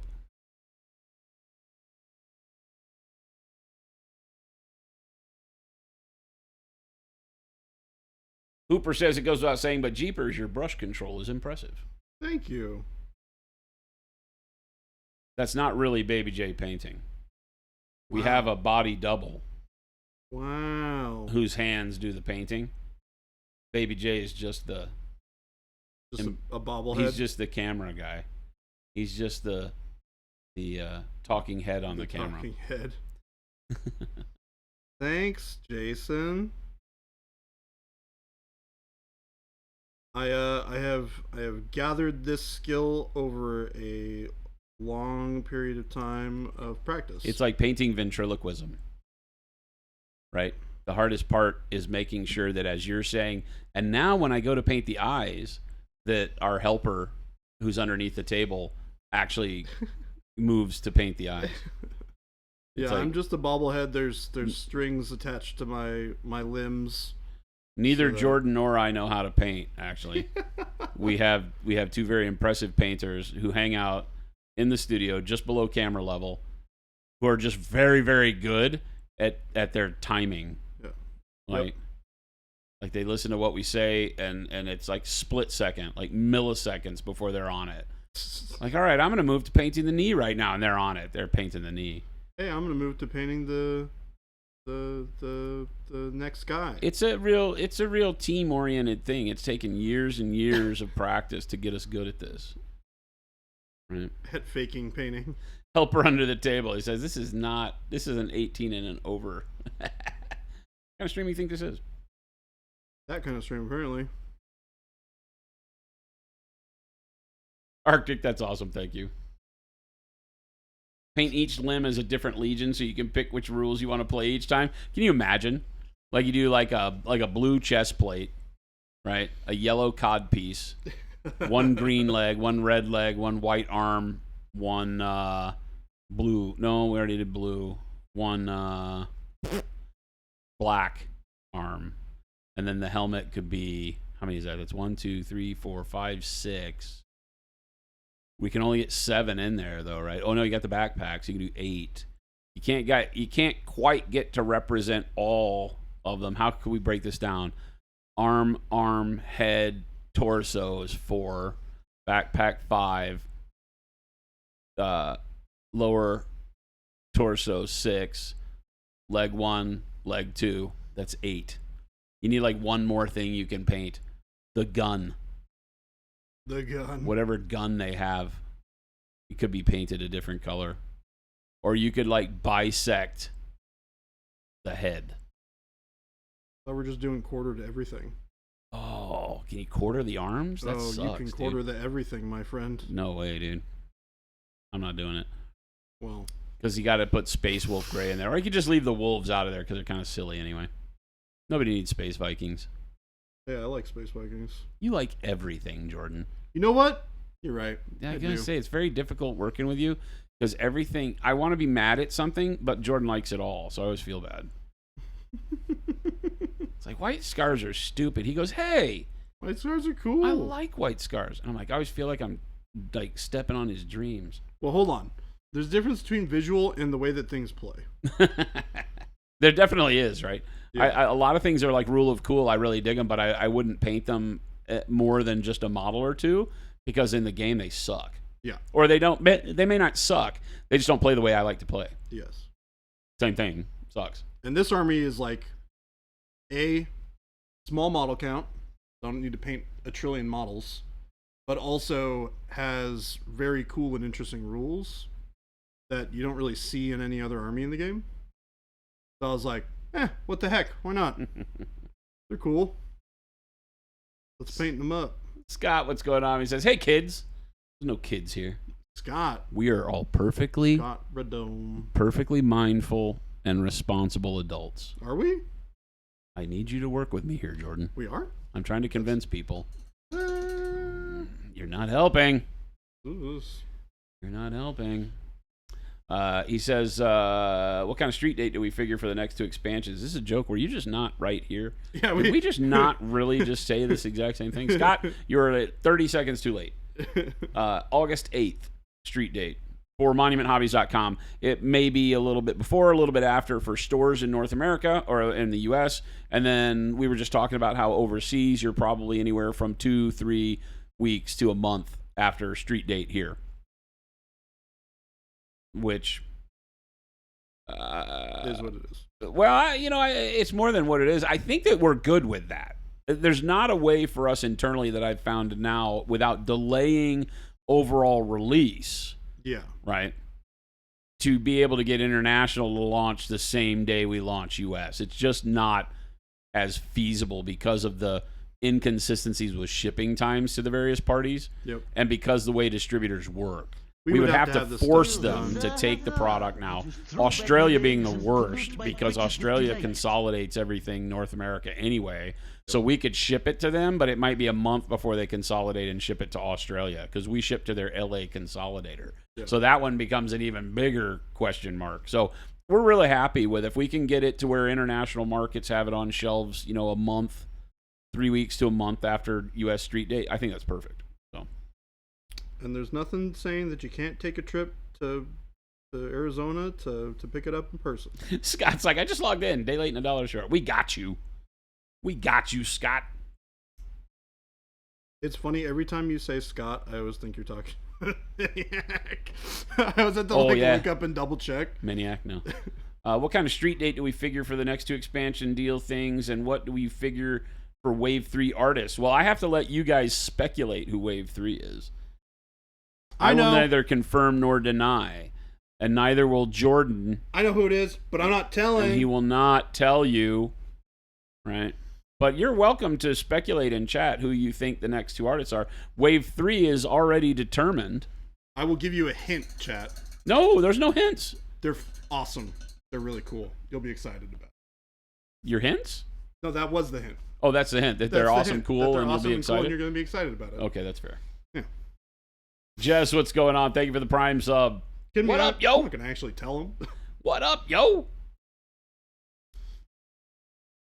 Good to see you again, Jess. Spatsnat says, so when's the new paint coming out? I don't know what you're talking about. We don't make paint. We don't. You just paint stuff. It's Baby J. Baby J gets his own signature set. That'd be fun. No. What? He literally works here. Yeah. We already pay him. Yeah, well, you don't need to pay me for He's not getting royalties off of paint sales. No, I don't need royalties. But it would be fun to have a cool Baby J set. Is it someone who has their own paint line already? Why would we do that? Delta, think, man, think. Look, we might not be able to call it a signature series, but we could call it Why would we do that? The Baby J expansion. How about that? Send you a cookie if you tell us. Oh, no, that's not fair, Spats. You're not allowed. Not allowed. I am interested to see what the speculation would be, though. Who do you think, chat? Who do you think? Anybody got an idea? You asking who they think that the next Signature Series 3. Who do you think? It's the chat. We talked about that, and I think it would be fun, but I don't know who to write the checks to.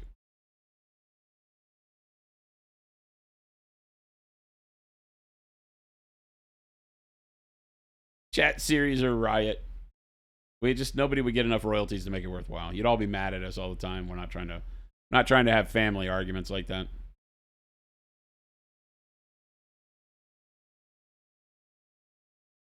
Delta says Mohawk Miniatures or that guy that's always wet blending. Who's the guy who's always wet blending? Aaron? Aaron doesn't wet blend. He glazes. Matt DiPietro and Eric Swinson. Eric is tied with Vallejo. He's a paid Vallejo dude, I believe. Make the Baby J line all in pastels. I mean, happy little minis. If I were to make a set, it would be a lot of very vibrant colors. Delta says, surprise, it's one of those hot tub models. We're changing the hobby. One hot tub stream at a time. Ooh, excuse me. Ah? What? Breaking stuff? Why? Did it fall? Why? It fell. Oh my gosh. Oh God, chat, please hold. I blame Carter.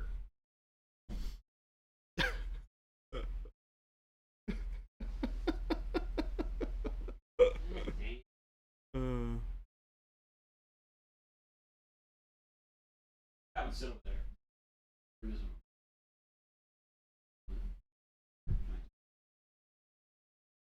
Deepay's doing I don't know what that guy's up to these days. Who? Deepay? Who? Matt DiPietro? Oh, DiPietro? I don't know. He still does work with Aaron and the Miniature Monthly crew. Does he? I know he's just enjoying doing his art. He doesn't really do a lot of competitions anymore.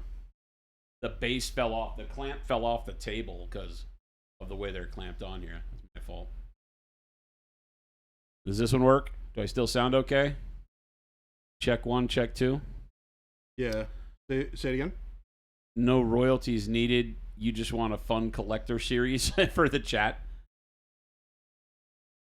This is the same mic I was using yesterday, so it should be fine. It is fine. You're good.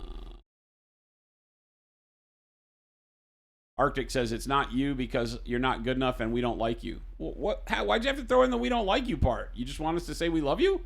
Are you just looking for affirmation right now? Because I'll give it to you. Arctic, we love you. You sexy beast. Don't you bring that self-doubt in here. We don't put up with that nonsense. Zambies. We thought about doing a series with some of the monumentals that would be like 2 paints from 3 different streamers at a time. We have to figure out the royalty portion of it, though. That really is tough. Sam doesn't use our paints enough, Wad. Sam's got the brushes dialed in, but he prefers Vallejo style paints. He's an old dog and he ain't trying new tricks. Are you saying nothing about? And you say nothing about Matt DiPietro. Your silence was acceptance. You win. That's not the way that works. And no, it's not Matt. It's not Matt. I'll tell you that in Wave 3, there's 1 American and 1 European. How about that? Panic Bomb, Malev. We'd love to do something with Malev. You think Kenny would do an interesting thing? Kenny is an interesting thing. Kenny, if you're out there snooping, we went to Kenny with this idea first. Just to let you know, Kenny has been our go-to. Kenny will not pick a set of colors. He picked colors we already made, and then he came back with some nonsense about 6 shades of gray. I'm like, that ain't the way this works. So we'll skip you and come back later.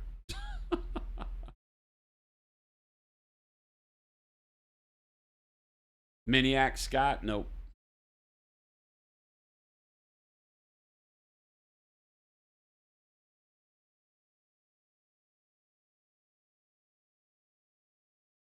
Blender? What is this? What did you say?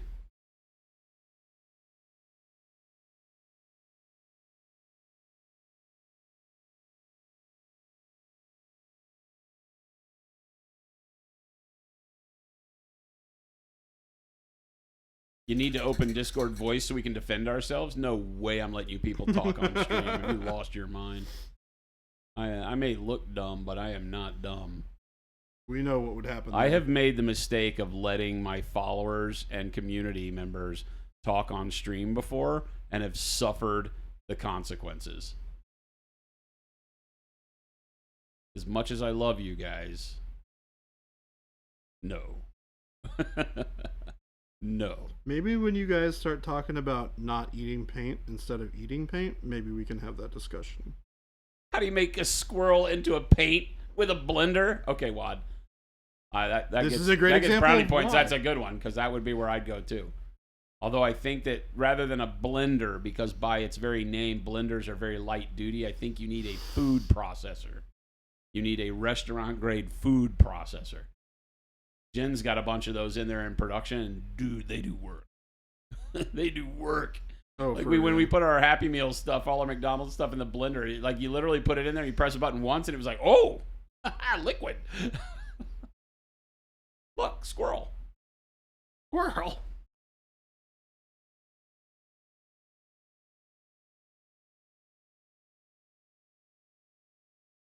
Should be thicker skinned. What are you talking about? The squirrel? You'd have thought he'd go for 6 super intense colors that play into his push it to 11 and knock it back technique. Kenny? So Kenny has really evolved his painting style over the years, and right now, you know, he focuses a lot on mixing a lot of colors from like CMYK style palette. He's focused a lot there, so he gets the colors and vibrancy that he needs. He uses a lot of our transparent paints. Kenny has been a huge promoter and ally to the brand from day one, and we would love to figure out a set that we can do with him. He doesn't paint in a way where 6 new specific colors really fit what he's doing, right? Oh, Next Level Painting's the wet blender fella. You call Next Level Painting the wet blender fella. That's awesome. Kenny's painting has evolved and changed so much in the past 7 years. You're not in the South, so squirrel isn't a food, says what? Wait a minute. What are you implying?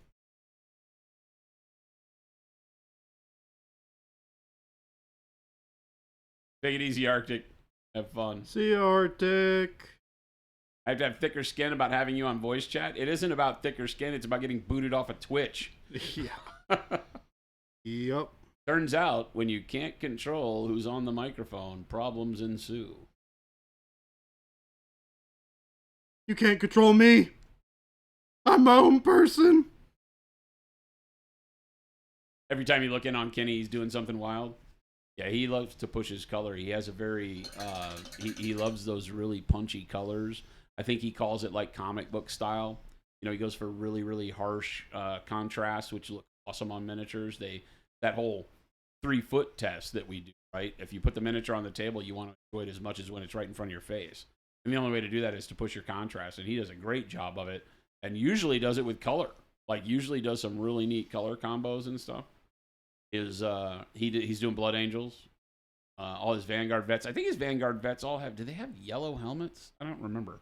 But the way he was punching around with red and yellow, he just did his Dante in yellow. And the yellow armor on the Dante turned out fantastic. I gotta see. Oh. You painted Angron, and then you saw what he was doing with Angron, and you wanted to chuck yours against the wall?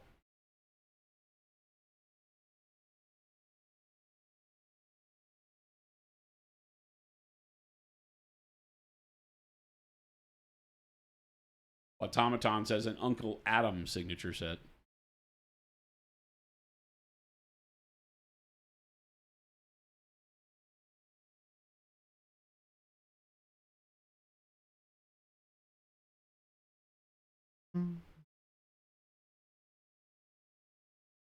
What gray are you using, Baby J?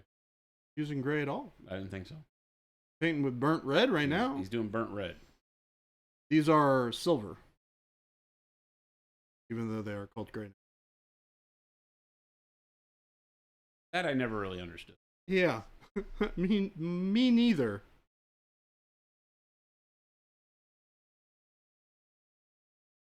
And yeah, what Wad said. Don't bring that self-doubt in here, Delta. We don't put up with that nonsense. That's true. We don't do self-doubt very well here at Monument Hobbies. If you listen to me, chat, look at me, stare me right in the eye. See me? I see you. You have the balls to dip a paintbrush in paint and hold up your little battle Barbies and paint them, you're my hero. Plain and simple. This hobby is so much fun. I give so much respect to everybody that takes part in it. Sitting around and painting miniatures is so great. So great. Wad says, "Oh, we don't do self-doubt here. I'll see myself out the door." Yeah, we nope. don't do that. Get back here, Wad. We don't do that here, Wad. Back here. Not what this is about. It's about having a good time, sharing stuff that you're working on with other people, getting other people excited about the hobby, getting yourself excited about the hobby. Yeah, I'm not interested in the "I'm not good enough" conversation. You're amazing.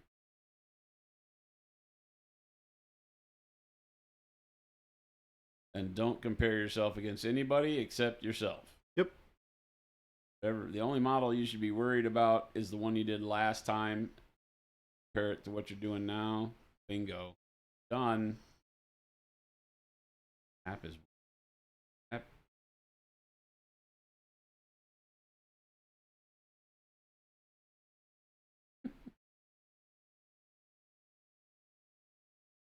I don't like the Twitch app.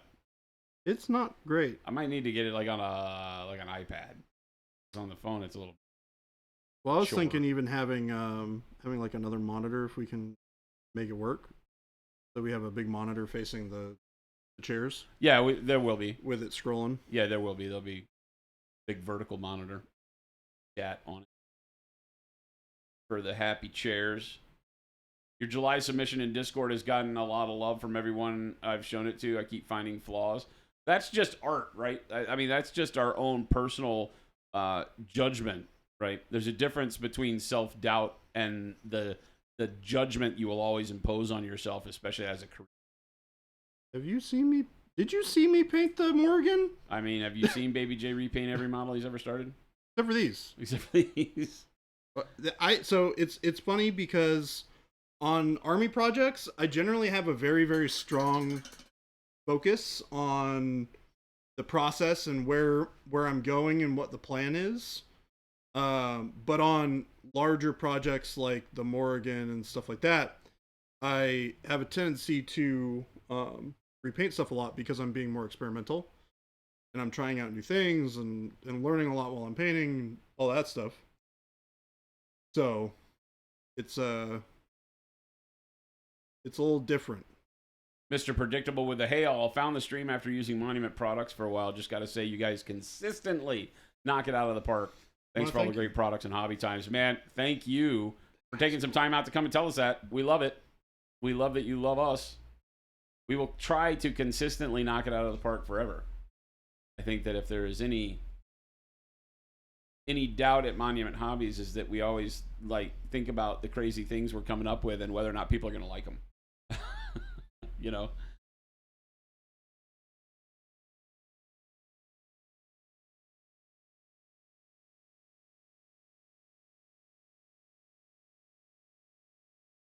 What is the wet palette mess? What happened to the dry palette? Baby J uses a wet palette. Yep. I use a dry palette. I'm a hot mess. There you go. Wad Tomaton. Wad Tomato coming in with the science. Wad Tomato. Trying to josh Jason, but he's not falling for it. Phoenix, I'm impervious to your pain. Pervious. Baca says, "My first army did not go well with Star Wars. Hoping the lessons I learned about being organized, having a strong plan ahead of time makes the process better." Yep. I mean, okay, so here I'll say this. That's all you got to do. If that helps you, that's great. Understand that I never have a process. I don't have a plan. I do have over 40 years experience painting, so I can adjust the process and the plan a lot quicker than a newer painter to get where I need it to go. I can recognize things happening on the model with the paint and the brush before they cause me the need to have to redo it very often or things like that. So that's done through experience. Those are the things you'll always get just kind of over time, right? But don't feel like you have to have a plan. If it works for you, great. If you feel like you want to lay out 20 colors and say, this is how I'm going to do the cloth, this is what I'm going to use for the armor, this is what I'm going to do for the weapons, this is what I'm going to do for the boots, yada yada, great, right? I've tried doing that. I never stick to the plan, ever. It just doesn't work for me. I like to go in, like Baby J was saying, I basically, every model's an experiment. You know, it's like, maybe we start with green this time, you know? Or, hey, I've been thinking about starting with magenta and working into this color. Let's see how that works. And you just alter course as you find things you like or don't like, you know? And that's where I am. Because art for me is a form of acceptable chaos, right? So much of what I do in my life is very logical process. You know, the whole business side of running a business and all that stuff. You know, you can't be as chaotically creative all the time. We do some fun, chaotic, creative stuff in how we run the business too. But obviously, there are some things you just can't. You can't be chaotically creative with your taxes. You know, it's not how that works. Yeah. And payroll and expenses and all that stuff. So, you know, you have to run it like a fine oiled machine. And so you got to keep it aligned right and everything tuned properly and all that. But so for me, I don't want to have it feel like work. And I think for a lot of people that I've met over the years of painting, a lot of people, especially in like the scale model world, where they're doing tanks and stuff, they fall into that same, it's a process that's exacting. I build this tank, I start here, I follow all this 18 million steps in the kit of how you put it together. And that process is all laid out, and that's what gives them, because it is very similar to the way they run their day. It's just they're in control of it, as opposed to it spinning out of control where your boss may be yelling at you, or, you know, you have to, like Tim, driving truck in traffic and you're kind of at the whims of traffic all day long. So you want to get home and be able to just have a process that slides right in and makes it simple. You know, it's repeatable. You know what you're up against. There's no variables. You know, me on the other side, I'm like, that's kind of feels how my whole day is that the variables are already known to me. So I'm going through the process. And so when I get in here and paint with you guys, or when I'm painting by myself, I'm just like, what are we doing? You know, just chaos. Throw it against the wall, see what happens. So never get caught in that feeling that you're not doing art right. Is the moral here, right? Do it the way it feels good for you. And try new things. If you always use a plan when starting a miniature, throw out the plan. Organically figure it out. Try it out. He says, what wet palette paper is he using? I don't know. Redgrass? Redgrass Games? Yeah. Delta says, I finished the Ultramarines. I'm at the point in my plan where I need to dab them with streaking grime.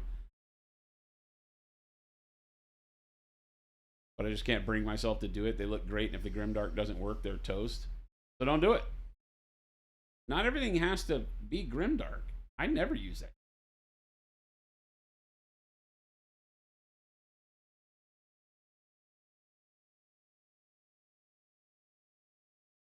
Your accountant gets creative with your taxes. You're not supposed to say that in public. Wild Tomato. Just saying. That's now in the record. Phoenix, no. Nah, there's no difference between what brush works better with a palette. It's just a preference on tool. Yep. Jordan likes sables. I love synthetics. I like a stiffer brush. I like a softer, supple. Baka says, I have about 4 different plans in my Snow Troopers. As I made adjustments for, didn't keep a record of colors I used. I've done individual models for D&D since then. Feel a lot better in my painting 7 months into the hobby. I think starting with an army was a rough call. I guess it's funny because if you're like me and you really enjoy painting single figures, painting armies can be rough for lots of different reasons. For like you say, I can paint like one Blood Angel, and then by the time I get to the last Blood Angel, I've altered the formula because I didn't write it down and I forgot to put a color in it, you know? And so when I'm doing armies, I tend to retreat from using a lot of colors, and I break it down into just a smaller handful, so it's easier for me to remember, because I'm also bad about writing down the colors.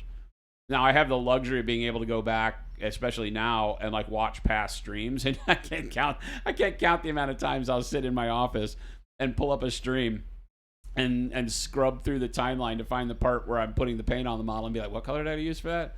And then I still don't write it down. I'll watch the video and I go, oh, it was yellow ochre, and then I'll come in here and paint, you know?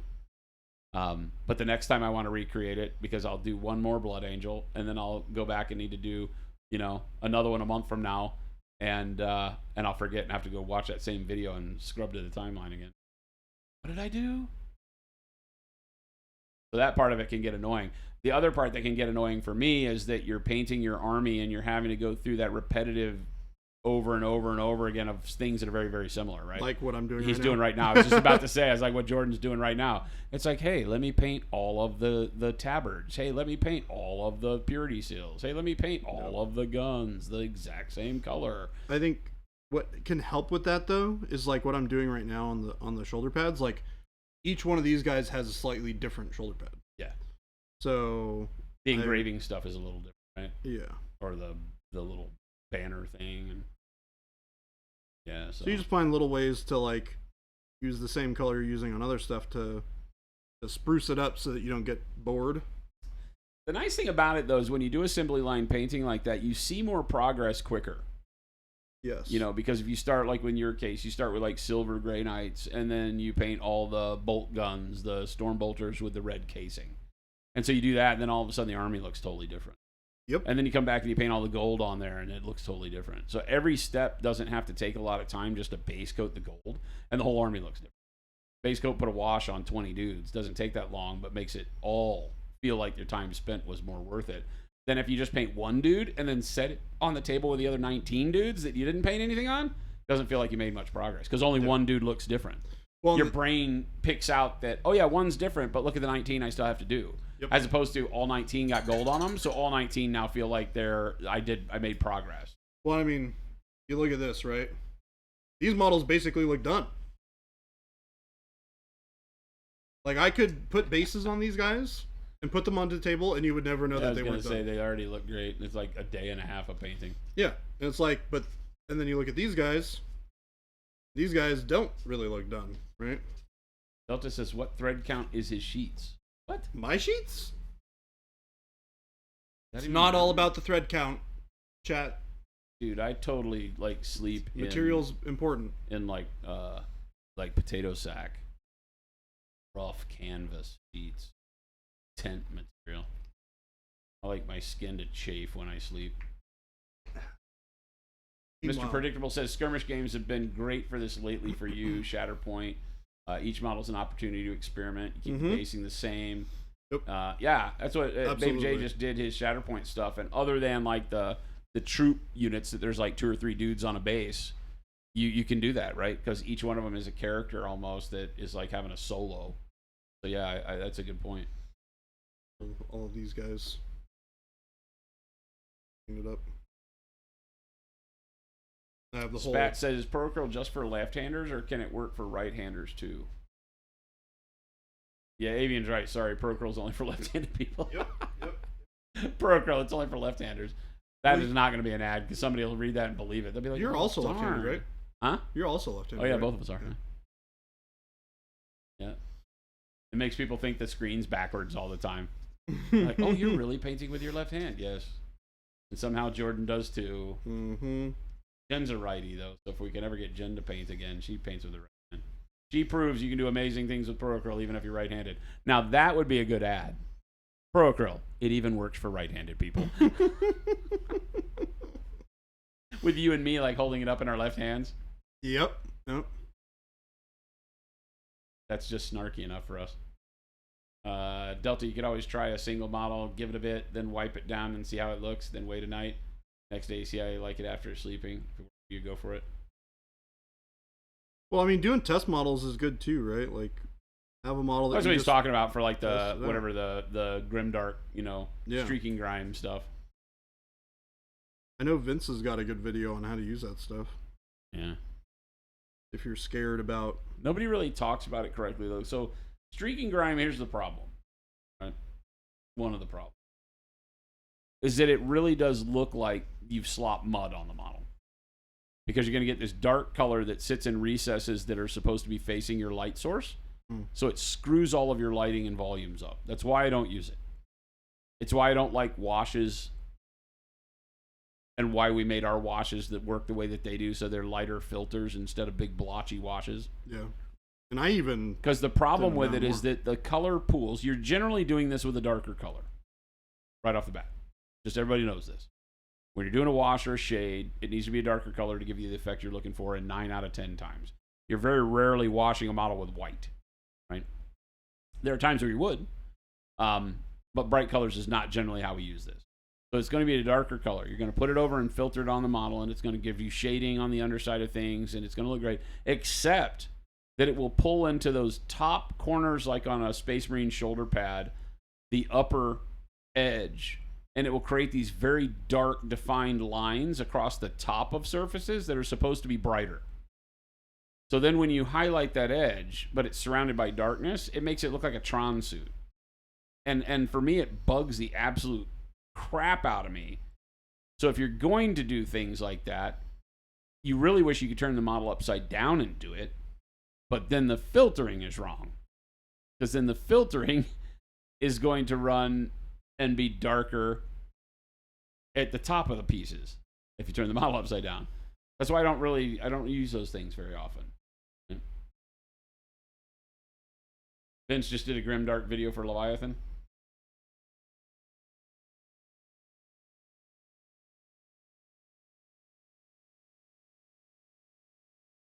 Every Astra Militarum artillery piece sees a point increase, as do Grey Knights, Purgation Squads, Eldar Night Spinners.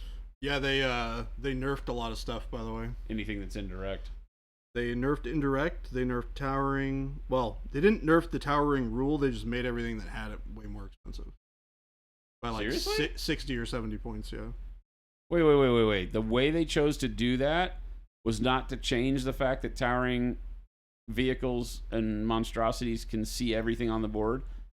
They didn't just change the wording to say that's not how that works? Yeah, they just made it more expensive. That's the dumbest thing I've ever heard. All of those models got 60 to 70 points more expensive. But they didn't change the towering rule at all. No. Oh my. They didn't change indirect fire either. They just made everything more expensive, but probably only like 20 points more. What the? I think my Purgation Squad... Does that... He says the Purgation Squad for a full unit is 100 points more, so it's 50 points more for 5. So 10 points a model. Oh, it's 50 points more? For 5. 100 points for a full unit with 10. Well, that's the sucky part too, right? Because like Grey Knights are not a top tier faction. Oh, not Purgation. He's talking Desolation Squad. Sorry. Oh, okay. Yeah, that's the Primaris Desolation Squad, right? Yeah, because those guys like ignore cover. They have indirect and ignore cover or something silly like that. Mr. Predictable says they think they've said the first full balance pass will be in the fall. Yeah, autumn. They'll nerf the rules soon enough. Probably even keep the points change. Yeah. Hot fix. Yeah, predictable. It sounds like it. It's a hot fix. So, as we close out the stream today, maybe we'll go a little bit long and talk about this. With 10th edition, I was telling... I voiced it yesterday, and Baby J asked me a question. I think I talked about... I forget what rule it was that I thought was silly.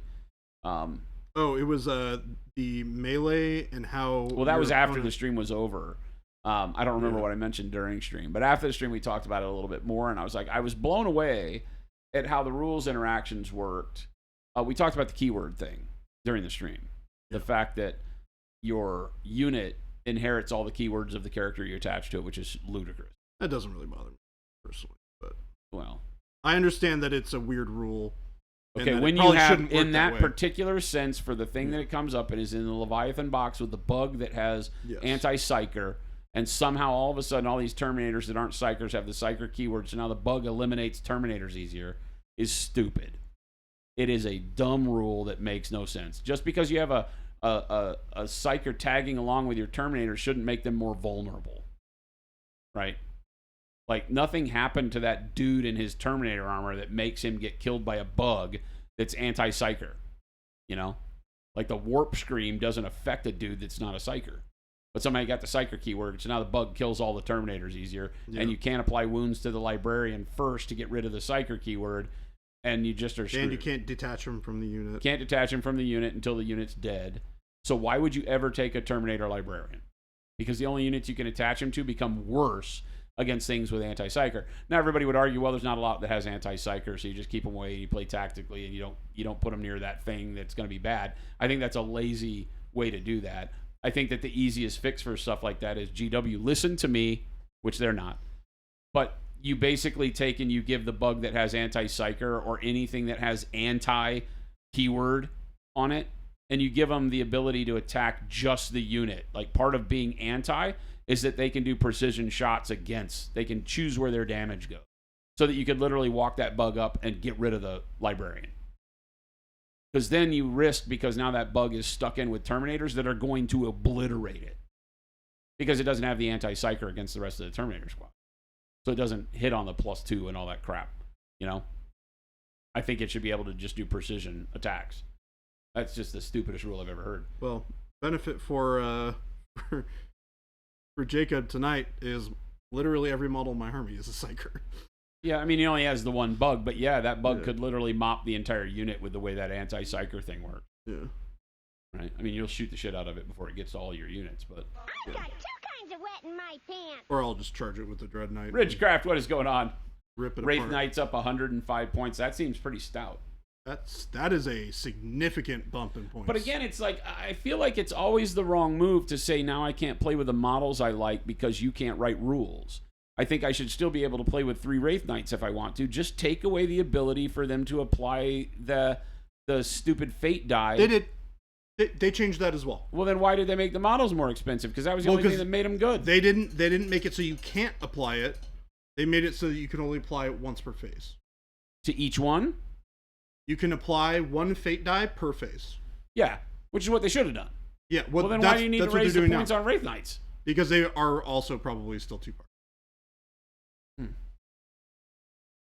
I have heard that they are a problem. Really?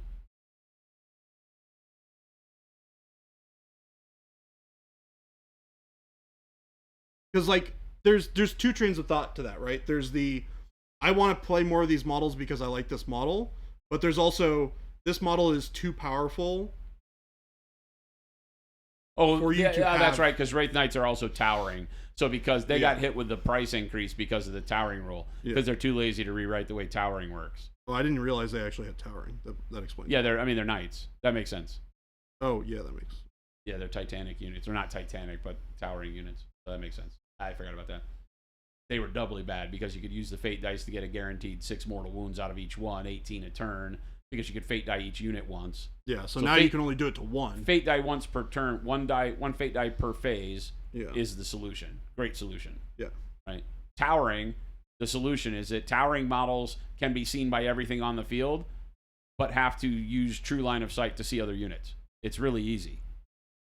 Like, there's no reason that a towering unit can see you behind a building 36 inches across the board. You, however, should be able to see the towering unit. Yes. That's the way War Machine was, and it worked fine. Mm-hmm. Right? War Machine didn't allow Gargantuans to see everything on the board. Gargantuans. But you could attack them no matter what. Yeah. That made it worth. You know? It never really made the Gargantuan unit feel bad because everybody could decide to shoot at it or charge it or have visibility to it. It just made you play that unit better. Yeah. I don't know, man. I just feel like it's... They'll figure it out.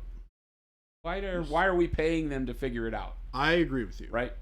Like, GW has fallen victim to the video game problem, which is that we're all shills and we will pay them money for half-baked nonsense and then buy it as DLC and hope they get it right in post. Like I told Chris yesterday, we'll fix it in post-production. Come on, GW, be better. I'm calling you out. As a competitive company, I'm calling you out. Do better. There you go. Clip that. Send it to them. Nobody cares.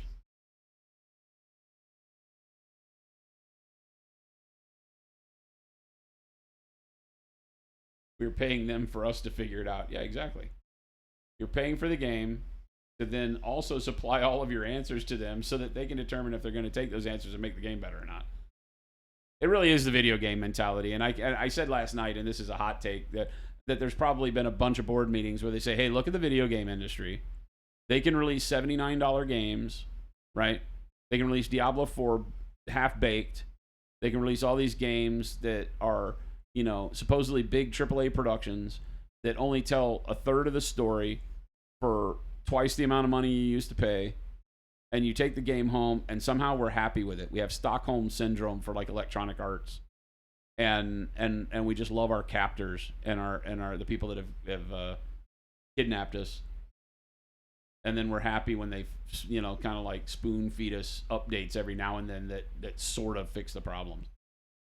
Now, I also get that it's a tough deal. As we go into game manufacturing, it's also very tough to find a rule set that pleases enough of your customer base, right?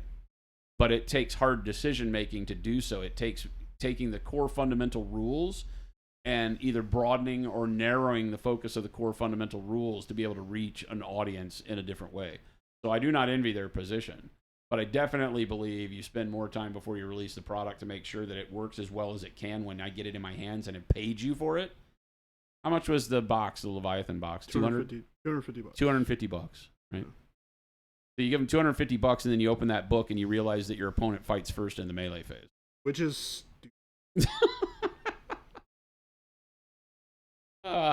it's kind of how I feel about some like effect resolution for Digimon, where I'm like, why the heck do I not have the opportunity at the end of my turn to have my opponent's effects end before mine resolve? Yeah, isn't that weird? There's so no stack. Stupid. Well, it's not even that there's no stack. You must resolve your effects before your opponent's resolve. Yeah. Which means when somebody says, I can't attack until the end of the turn, when I end my turn and I have a card that says I can attack in my end step, I can't attack with it because their effect resolves after my effect resolves. So my effect resolves, I can't attack, and then their effect falls off. It's stupid. Yeah, there needs to be a better stack, but Digimon doesn't have a stack. It just has global rules.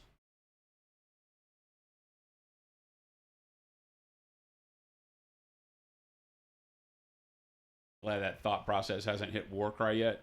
Well, again, Warcry is a game, and you can see as a fundamental difference is that it has a more succinct rule set that is broad enough to hit a lot of people that will understand how to play it, enjoy how it plays, and its intentions are very well written, right?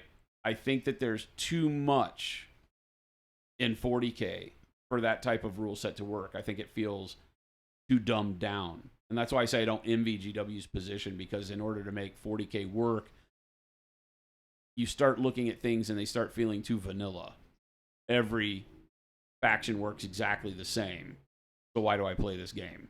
You just pick the one that looks good because they're all the same. I mean, it is kind of virtually that way in Age of Sigmar. The thing I don't like about Age of Sigmar is that you wind up picking a faction based on how it looks, but they all have a movement shenanigan. They all have a thing that brings stuff back. They all have a thing that does this.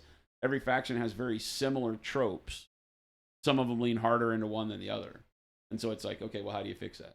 Tough as you get, more factions, more units, more bigger, not always better. Mr. Predictable says Monument's making a game. We're actually making 3 right now. Mm-hmm. 2 of the games that we're doing right now, one of which is about to go into production very quickly for release before the end of the year, is not a miniatures-based game. There will be miniatures released that are like 75 millimeter artistic style miniatures. Those miniatures will be more for hobby. You can use them in the game, but the game doesn't need them. It's like a hard fighting game.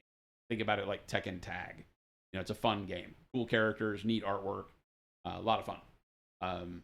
But we will have hobby related stuff with it, for a hobby company. So, and then the next game is very similar.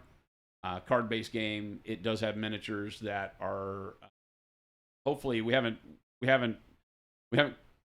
quite ribbed the designer enough to have him change the way the game plays yet, but we're working hard on him to have the manager be a miniature that you get. So your team manager, think of Blood Bowl, but the miniatures are not for all of your team because that's variable how you draft your players, but for the manager. So you'd pick your character would be the team manager.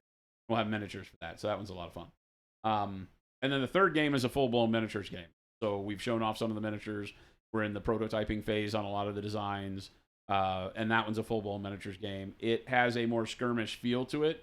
I guess, we could just come right out and say it's more of a skirmish game because I think right now, rules is written, the largest force you can field is 10 models. and we're having that may go down because of the power of activation quantities is pretty. So in balancing, if we don't want it to become a game where everybody just plays 10 models, there needs to be a reason to take like 4. Allison, take it easy. Have a good one. See ya. TBL Hobby says I'm assuming you're saying it's a good analogy, but after a while, at least the video games worked and have few bugs. And GW just keeps breaking its rules and telling everybody to be happy with it. It's weird because I can argue for and against the way they handle their rules, but they make it very hard because then you have companies like Warlord, who has like the bolt action rule set, and it's on version 2 of the rules.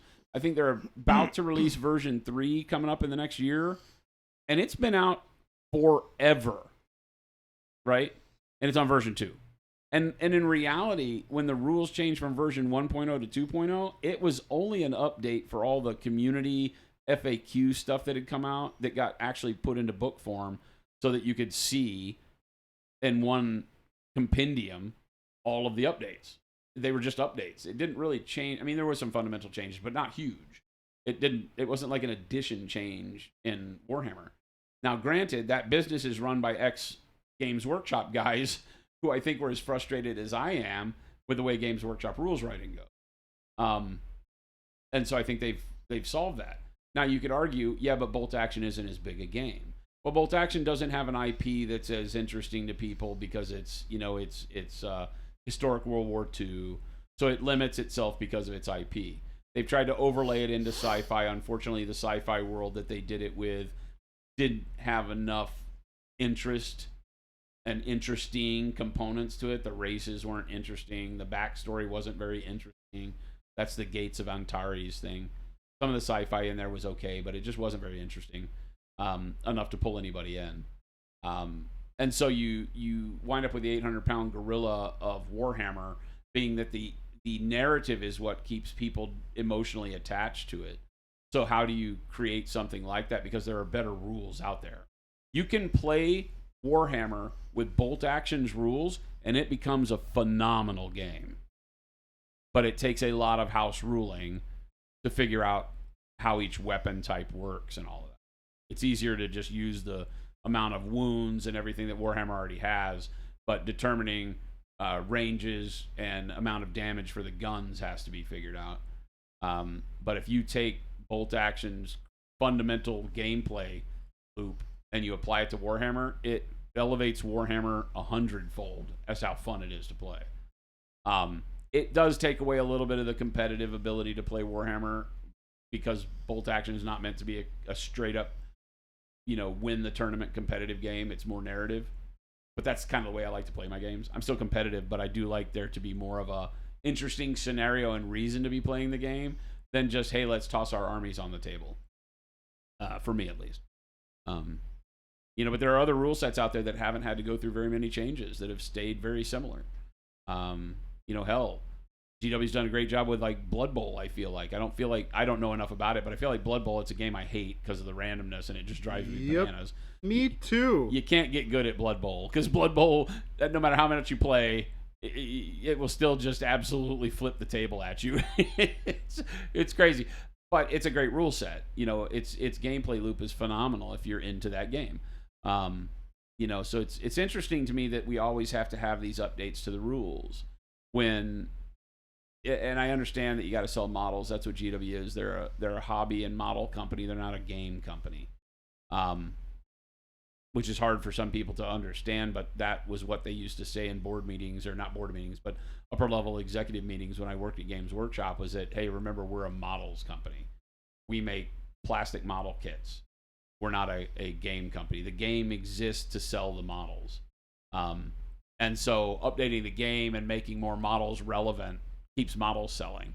So I do understand that part from a business perspective, but it is very upsetting to people that want to play the game all the time.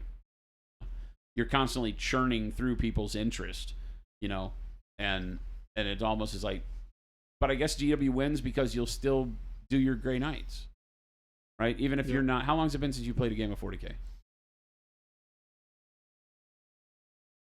Like where I've like actively been playing 40K, or the last time I tried it? No, where you did an army and actively played it. Like, you know, when I say actively, that for some amount of months you were interested in playing 40K. It would have been When you were 12? no. I had graduated, so this would have been like probably 2013, 2014, maybe. So over a decade. They're coming up Almost on 10 a years. decade ago. Yeah, almost right? 10 years. So coming up on a decade ago, and now we're sitting here thinking that you're getting back into it with these Grey Knights, and you'll play for a little bit, you know, and hopefully it'll stick.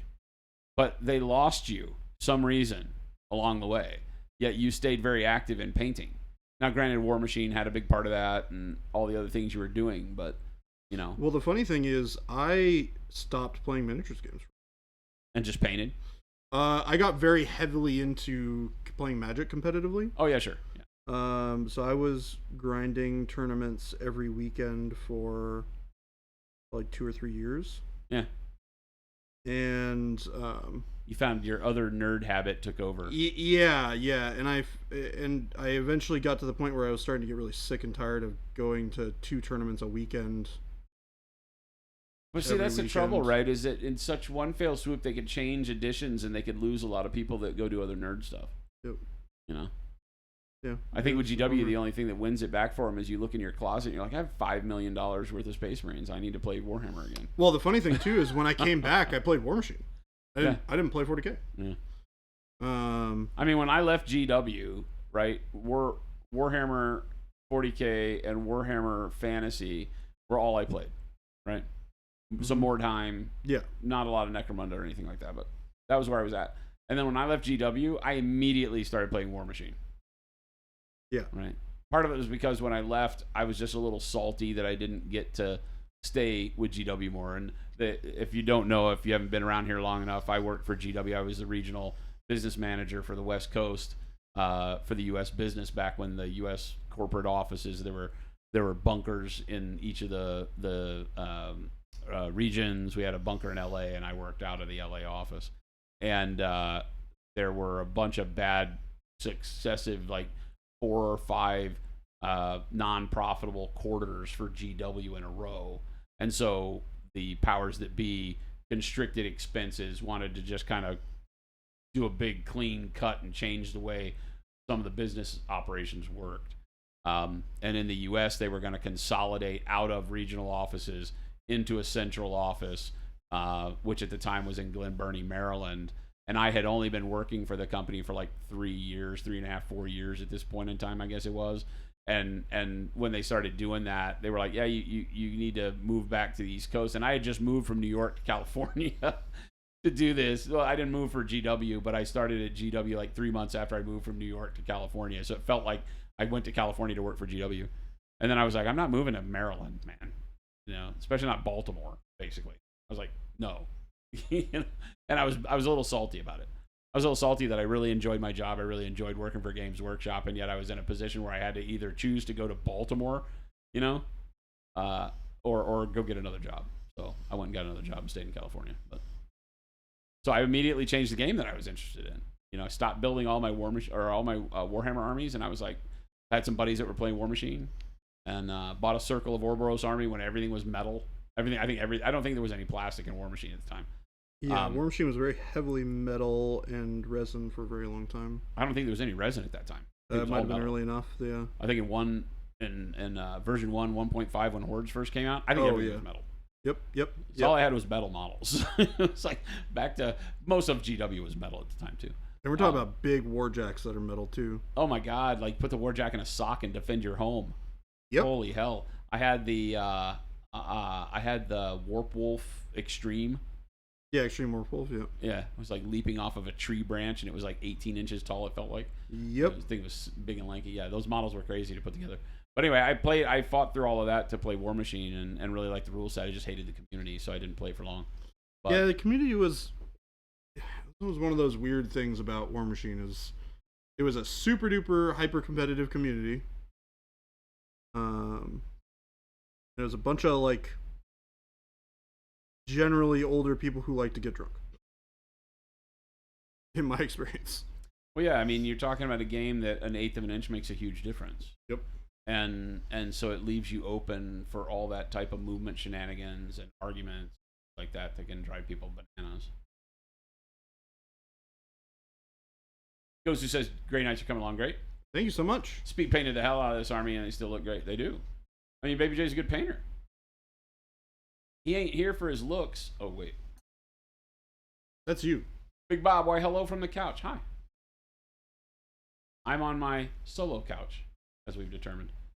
Some rule sets are just tight and don't need big rewrites. Yeah. Well, I mean, and you write a could rule say, set that way. Again, we could have a hours and hours long debate over this. Is Warlord Games in the wrong or doing it wrong? Not that there's a right and wrong to this, but commercially not as viable as 40K or something, because they don't redo bolt action all the time. Because they don't make you say, oh, I used to love playing Americans, but now the Japanese look really good because of the new rule set, you know? Or are they better off just leaving it be something that is very consistent? People that play it always love it and talk about it to other people and get people hyped about it as they do. People come in and know what to expect and play it, and they know they don't get the rug pulled from underneath them once they buy an army. It's always going to play like that army. You just know what you're getting into. And I feel there's a comfortable level of stability. I just wish it was an IP people cared about. Because I have preached bolt action from the highest mountain and gotten lots of people into it. But it's difficult because nobody likes the IP. I say nobody, I'm being overly dramatic. Obviously, a lot of people do. Warlord is a very successful company. But they don't have, for a lot of times, their U.S. operations were based here in Phoenix. They may still be. Two brothers run their U.S. sales operations. And yet there wasn't a single store in Phoenix that carried bolt action at any level other than a couple of starter boxes. And I was like, dude, you're rooted here. Why is not Phoenix like the hub of bolt action? I want to play some bolt action. We painted our entire French force on stream years ago. And I went around and played it at Valhalla in the fall and won a tournament with it. Was playing it here locally, but like we had a Sunday group that was playing, but 2 or 3 people would show up and I got tired of playing with the same 2 or 3 people. So, it's very hard. You have to champion that game so hard because people are like, I don't really like World War II. And you'd be like, well, just play the game because it's so fun. You'll forget what the models are, but you forget that, well, but I'm a hobbyist and I want to like the models, And if you don't like World War II, you're just no convincing. And like I said, their other IPs haven't really won the day. So that rule set, though, with the right IP on top of it, would be able to slay Games Workshop. It's like catching lightning in a bottle. Games Workshop has the perfect IP that everybody loves. Not everybody, but a lot of people love the IP for Space Marines and Warhammer 40K and Endless War. The IP for fantasy is just fantasy models. I don't know that anybody cares about it. I'm sure there are people that do, but it's irrelevant. Like the narrative of their fantasy world has always been kind of meh. It hasn't had the attention. Warhammer? It exists because fantasy are cool models to paint and people love it. But 40K exists because the narrative is super bitchin', and you have this story and these factions you fall in love with and you're emotionally attached to them and all that kind of stuff. But the rules, ask 100 people what the best rule set for 40K is, you get 100 different answers. Right? Yep. Like 4th edition, 3rd edition, 2nd edition, 7th. Well, nobody says 7th, but somebody will. That time in 8th edition where they changed the rules halfway through but didn't call it a new edition, Yeah. It's like, come on, man. I don't understand it. It makes no sense to me. As a guy who has a brain for game development, it makes no sense to me. My business side understands why you change things up. It's like why you release DLC for video games, because you continually start cranking money into the machine so that the IP can stick around, right? World of Warcraft has to have new expansion sets that create new dungeons and new missions and new level cap and all that new gear and all that, because their game becomes irrelevant if they don't, because you hit level 60 and you stop playing, So they had to make new dungeons and do this thing. I don't know if they had to increase the level cap, but they created new raids and they created new things for everybody to do, and that's great, right? And that's what we're doing in tabletop games with this, is that you're expanding the game, but you're doing it by rewriting the rules, and that just seems wrong, right? I don't get it. Like, if the rules work, why would you change them? Why would you change how charges work? If they've worked for 10 years, why do you need to change how charges work? To sell more models? No. I don't even think it sells more models. It doesn't. Well, it probably does, because every new edition gets more people into the game because of the marketing, not because of the rules. Yeah, but you could have a new edition that doesn't have that specific rule change, and it doesn't really change much. Yeah, I don't get it. It'll always boggle my mind. It really is just whoever was in charge thought that it would be a good rule change, and they're probably wrong. Apparently, the new Realm of Beast, Age of Sigmar, Realms of Ruin is a new take on RTS Dawn of War. Is it a video game? Dawn of War is a video game. No, the AOS. Are they making an AOS? Got it. Edition changes in 40k and Sigmar seem more about milking more money out of them than improving the rule set. Your opinion? I agree. I have to agree. But I don't understand it, so I can't speak intelligently to it. It just is hard to wrap my brain around. Why are they on a 3-year cycle for edition change? This is an arbitrary number they've picked. They've looked at the cycle of sales, and they've probably seen how sales plateau over time and settled on 3 years being how they would develop. Maybe they've also had to add in their development cycle, the way they choose to write rules and come up with new models. And it's really just how long it takes them to write 36 months books to get it all done. Yeah. Write the books, do the rules, do the artwork, make the models, test the models, you know. It probably just takes 36 months. Yep.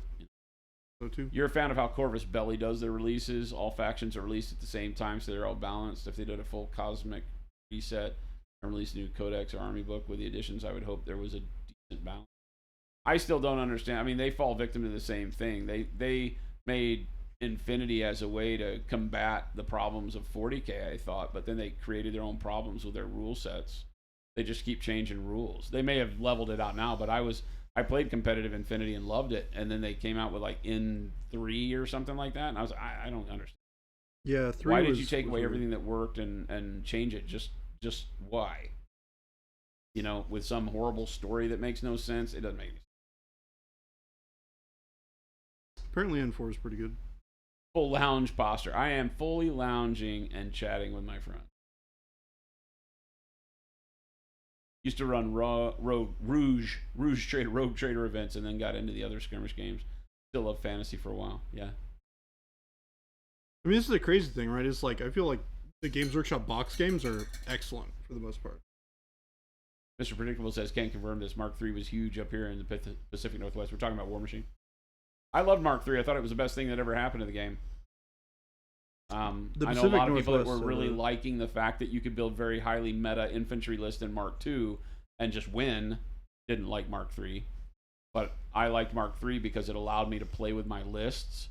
I think that theme lists and stuff created some problems, but I really enjoyed it. It gave me reasons to have different versions of the faction. You know, I could have all the models for Crix, and you could do something with the pirates.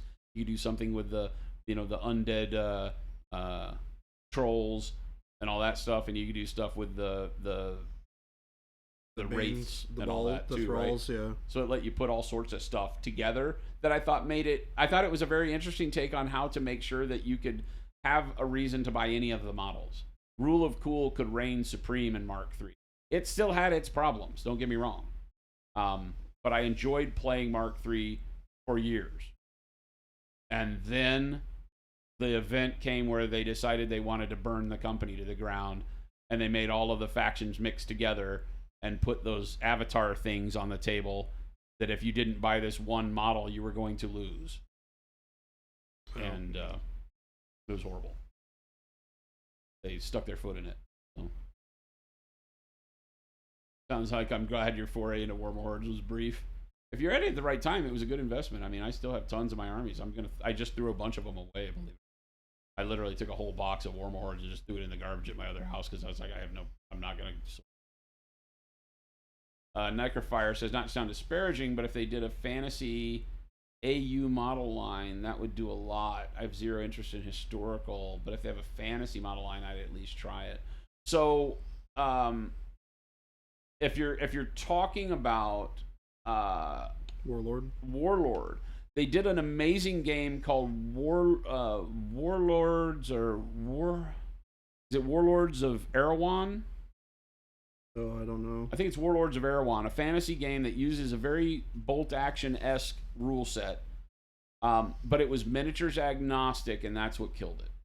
They also didn't do it. I think they did it so that Rick Priestley could have a really cool fantasy. He really wanted to make a fantasy game, and so they did it as an homage to him.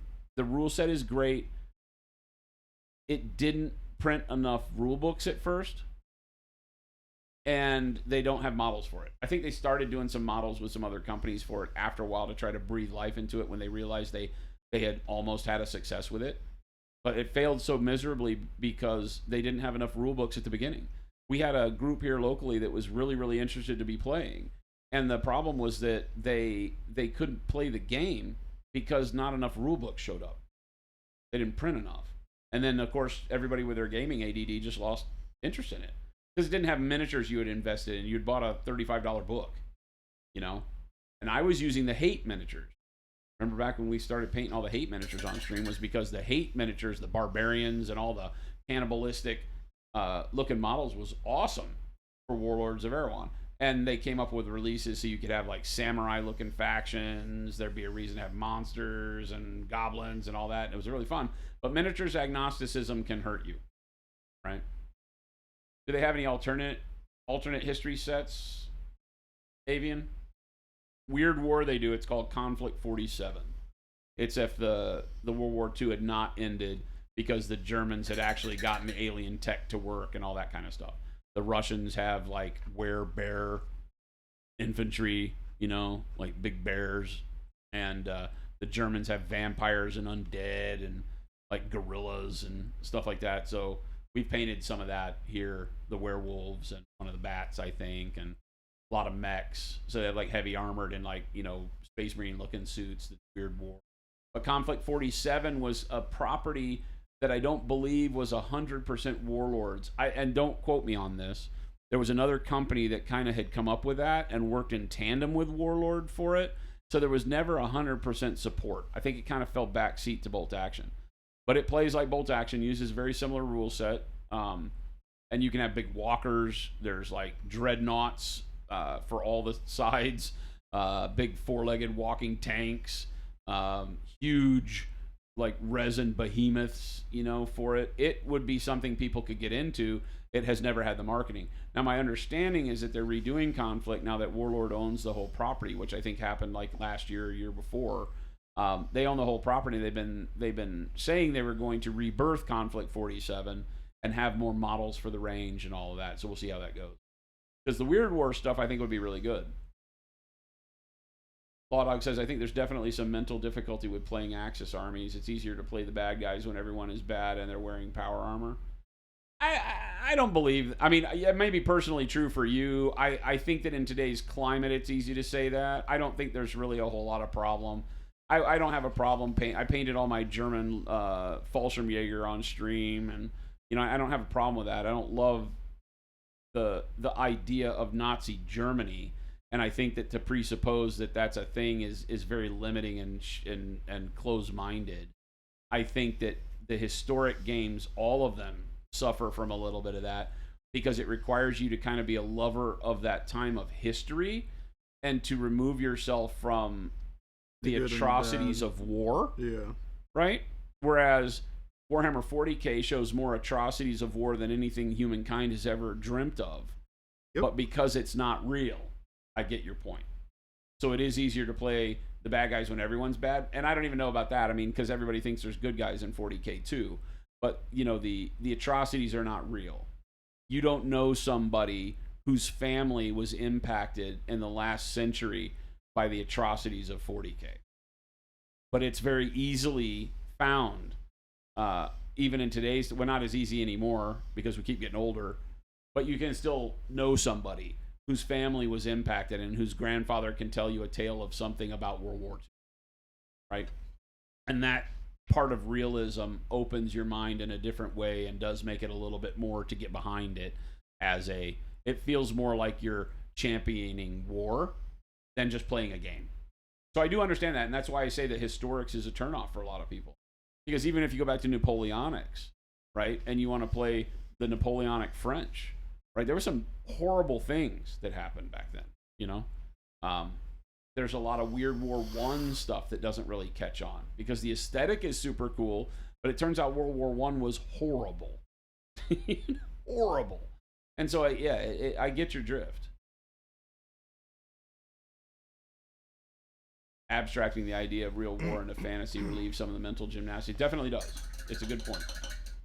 You haven't gotten into 40K because of the amount of lore. How many books do I need to read so you paint the models correctly? Well, and that's a little overblown because you can paint them however you want. If you run into somebody that's going to hold you to counting rivets in 40K, you need to find better places to play. Mm-hmm. Right? Those people exist, you know. I won't make any excuses for them. That's a horrible way to look at fantasy stuff, but we all do it, right? We all sit around and say, you know, that the Wheel of Time doesn't look like it's supposed to. You know, you got to be like, good stuff. You want the game to be simple when Papa Cavill's show comes out, people would be more willing to join the hobby. I think we overblow that. I mean, my 2 cents is that the rules are never what keep people from playing because you can change the rules. You see that in BattleTech. BattleTech is an overblown, super crunchy rule set that anybody can play because it doesn't matter how crunchy the rules get. If you like the game, you can play the game. Same with 40K. I think the reality is that the people you're going to talk to about this hobby you do are either going to be intrigued or not, right? And I think the marketing to get them to show them something cool is the important part. I don't think the rules are going to keep you from playing. Going to a tournament and playing those rules with a bunch of people who are douchebags might get you from playing. But I think that there's a lot to be had in the hobby, and 99.9% of it is great. And I think we tend to hinge on some of the negative stuff a little bit too much and use it as an excuse for why our hobby isn't bigger than it is. Our hobby isn't bigger than it is because not everybody in the world is a nerd that wants to sit around and play with toys in their 30s, right? We've seen a resurgence of people that do, and that's great. But I think the reality is that not everybody plays our hobby, not because of exclusion or anything like that, because they just don't want to include themselves. It's not something that seems fun to them. I have a lot of friends through my life that would never have done this. You know, looking at the miniatures I paint and talking a little bit about it wouldn't be bad, but like, you know, they would never want to get it. And that's okay. Our hobby is always going to be exclusive to some extent because of the content, right? Not everybody likes fantasy, you know, sci-fi stuff, and even the ones that do, not all of them want to sit around and paint miniatures.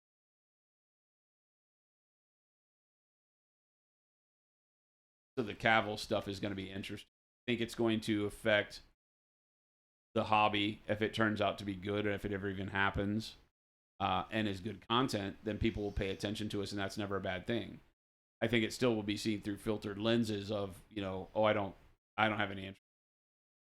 But this video game, so I think that we're seeing GW use their IP and licensing more strategically now because they're, especially if they have this show planned and the show comes out, you can expect there to be like Space Marine 2, a rebirth of Dawn of War, you know, video games that make them tremendous amounts of money off the IP that is going to be in people's minds after they watch Henry Cavill do his thing. I don't know that they're going to rely strictly on the table.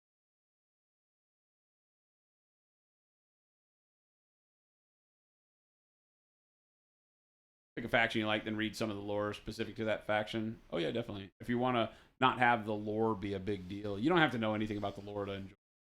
Nope, not at all. If you get one codex, it has enough lore to read about that army that you like the look of, that you'll know enough to right there. You don't have to do it. If you played bolt action, people would stop playing with me quickly because every time one of your units died, you'd freak out, leave you're going to fade away, and then be like, oh, phew, that wasn't my grandpa. Oh my God, that's dark, Wad. Jeez, Wad. What the heck? OG Dust, yeah.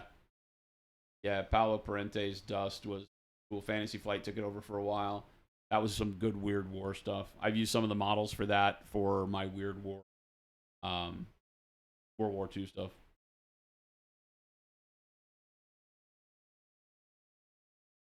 you like to read and study history, and you like playing historical games, and sometimes you play as Germany or Russia, I don't see why it's a problem. It's not. Anybody that tells you it is, you don't need it. Now, if you walk up in like jack boots and wearing swastikas and lay your Wehrmacht army on the table, I might have a problem with you. Yep. You thought orcs were the good guys, definitely. Gallipoli, yes. The other thing too is like if you're gonna play those games, you have to have a bad guy team. Yeah. Because like it doesn't make sense for US to be fighting US. No, and that's one of the reasons why I played the French is because with the Vichy French, when the French got overrun, I put French in my bolt action army because they could play either as allied or Axis. Yeah. Because I didn't want to paint that many models. Yeah. Further you get, the easier it is. People today love Vikings, but they did horrific stuff. Yeah, I mean that's the thing. It's the further removed it is from being in the public eye, the more fantasy it becomes, right? It becomes fiction. Truth becomes fiction through time, is I think one of the ways we state that.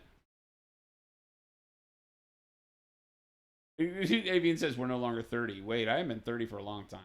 I'm not even 30. But I have to understand that a lot of people that are buying into the hobby for the first time are in their late 20s, early 30s. Queen's Gambit caused a massive boom in popularity with chess. Oh, yeah, definitely. Good show. Witcher 3 sales went up over 500% after the show came out. Yep. I think video games are low-hanging fruit. And then I think what you do is, and when I say it's filtered, is that you have GW doing a great job with their IP, creating some shows on Warhammer Plus, even though it may not be the best thing that since sliced bread, it's still good. It gets people interested. Then you have IPs that reach out into games, right? And so if you get the TV show and it generates new interest, then the video games are the easiest place to go. Because they can do a thing on Steam where all of a sudden here's Space Marine 2 or all this stuff, right? You try out the game. That's awesome.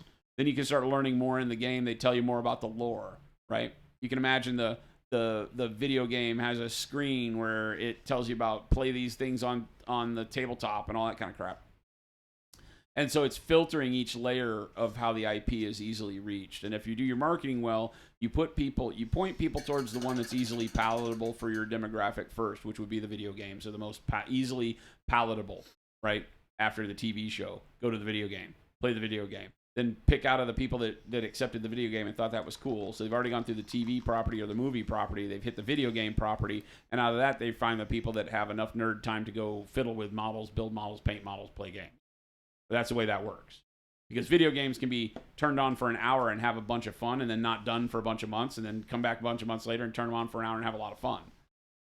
The tabletop game can work that way once you get it understood and in your brain that that's the way you're going to use it. But for most people, it's not usable that way, right?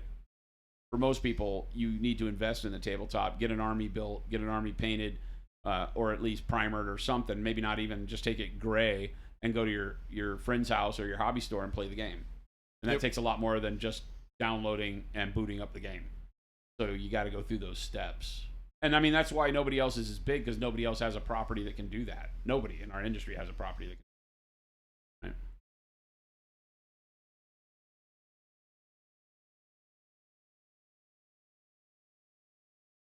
Right? Wad Tomato says, welcome to old manhood.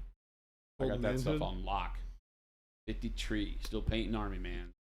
Turning 30 in a couple of weeks. Still painting war dollies. We're getting there. By that time, it'll be Space Marine 3. Yeah, I don't know. I mean, as fast as Hollywood tends to pump crap out now, you'd think they can get that show done pretty quick, but who knows? You have tons of friends that love looking at your paint jobs and even talking about the hobby. Almost none would ever even try to play, and I think a lot of that is because of the nerd stigma. Sometimes, Jess, yeah, there is still that's not my thing. You know, we meet people, Jen and I meet people out at like dinners and get-togethers with other business people where it's like, oh, my son plays Warhammer. My daughter and her friends are into D&D, you know, but they're not offering themselves up as being interested. You know, like, I could bring my son by. Be thankful Grey Knots are not all covered in trim. They have a lot. They are. They have a lot of stuff. They have all that gray or that gold inlay stuff. Yeah, that's actually really easy to paint though, which is super cool. Because you can just put gold into it and then just give it a wash, and it basically is all there. 40K Lego minifig army. Oh God. Oh yeah, there's a writer's strike still, right? So yeah, that show ain't getting made. That show may never get made because of the writer's strike. Which one? Hollywood writer's strike. Which show though? Any? Oh god, I got it. Any? Just in general. To be fair, Space Marine 2 releases this year, not 3. Yeah, Baka 2. 2 comes out this year. Excited for that. I didn't like 1 a whole lot. It got super repetitive. I liked what it was as a game. I didn't really care for it long term because it was like mega repetitive, you know. But it played well. It was fun. Thomas John paints. Writer Strike has you out of work. Lots of time to paint though. Jeez.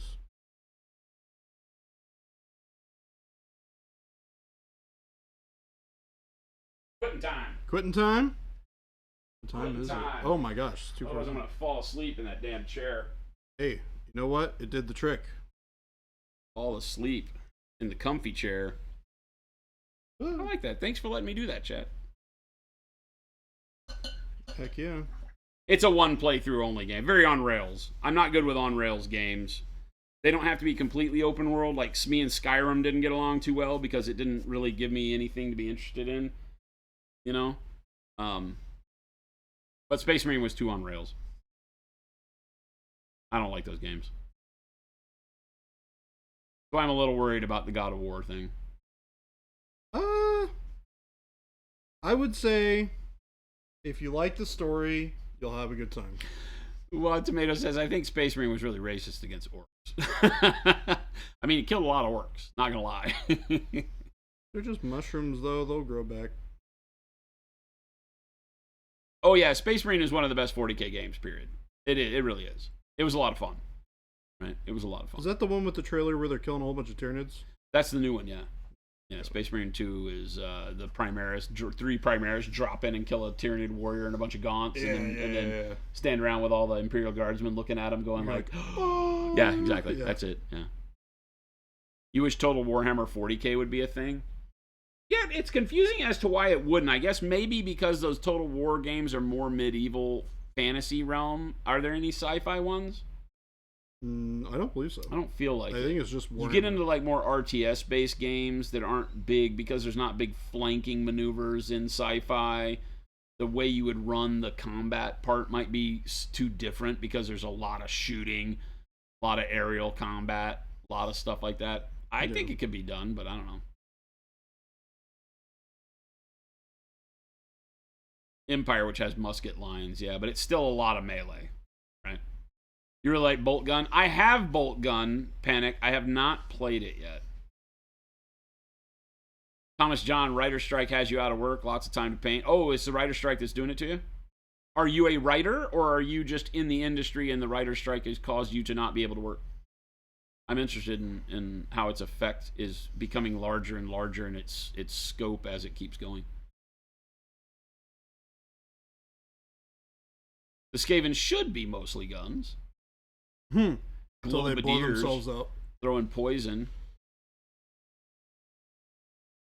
Chaos Gate. Which one was Chaos Gate? Thomas John, your writer. Nice. Wow. All right. All right, gang. Look at, holy hell, you got the baby carrier nearly finished. Yeah. Dude, this is why you pick Grey Knights, because it's like, I paint silver. Army done. I paint really fast. All right. Oh, Grey Knight Chaos Gate was a game. Was it kind of like, I played Inquisitor, Martyr. Okay-ish. It got really repetitive. I didn't make it as far in Inquisitor series as I would have in, like, Diablo or something, you know? Because it became too samey. The equipment didn't feel as big, like, of upgrades and all that stuff. Demon Hunter Chaos Gate, yeah. Oh, Grey Knight's XCOM-ish game. Oh, right. They did like a Necron one like that too, right? I believe they did, yeah. That one sold pretty well, I think. Turns out Necron's cool. Relapse says 41 Father of 3 loosely followed 40K forever. Never got into the total game because it's expensive. It is. time and the overwhelmingness of everything, but mostly cost. I love the models, but they are so pricey in Canada. Then 3D printers came and changed everything. So that's a very interesting take, right? Because there is a barrier of entry that if you have an expansive look at a hobby, I don't care what it is. Let's say you want to go scuba diving, and you're like, oh, I could get into a hobby, or fishing. Fishing easier for people to get into.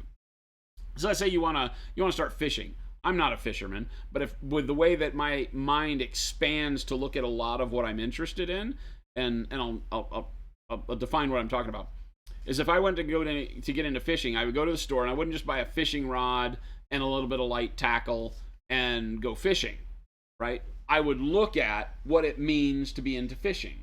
Yes. Right? I would look at, in order to fish and to enjoy a bunch of aspects of fishing, what kind of fishing is there? Well, there's fly fishing. Probably not really interested. There's lure fishing, lake fishing, shore fishing, deep sea fishing. There's all this different types of fishing that you can get, and they all expand out in their own ways. What kind of things you want to do? You want to make your own lures. You want to do all this stuff, spoons and this and that and the other and blah blah blah blah blah. And you're like, oh man, fishing's expensive. It's super expensive. Right? Golf, right? Also you don't just buy a expensive. driver and a 7-iron and a putter and call yourself a golfer. You look at the expansive nature of golf and you say, okay, if I want to be into golf heavily, I got to buy a set of clubs, and a set of clubs is not cheap. I need a bag. But it doesn't just stop there, because I got to get the bag. Yeah. Then I got to make sure I'm always constantly buying golf balls. Maybe you have a nice pair of shoes, maybe you don't care, maybe just, I don't think golf fashion is part of the equation, all that. But you might be like, oh, but the people that play golf are usually taking trips, so I got to be able to pay to go out for a weekend. Maybe Yep. it's just a Tucson to play golf, but I got to get a hotel or an Airbnb. And so golf becomes expensive in its own right. And you have to, so I'm the guy that looks at that, and I do, maybe right, maybe wrong. I make a decision like, hey, I don't really want to pay golf because I don't have the time or money to invest in traveling and playing golf with all the people that I know that play golf. Yep. And so golf would never come up on my radar, perhaps. So the hobby is like that. Some people can get into it and buy a combat patrol for $75, or the old starter boxes for $80, paint that and start playing. And then they have their stuff, and they've gotten to a point where they've learned how the hobby is, and they've enjoyed the painting, maybe they've enjoyed the building. They get to where they play the game, and maybe they get like slapped silly because they're like, oh, you can't play the game with that box you bought, because they didn't dig in at first. They just bought something that was cool, did the thing, learned, went to a class, painted a little bit, enjoyed it, had some fun. And some people are okay with like, okay, well, it's not for me. Yeah.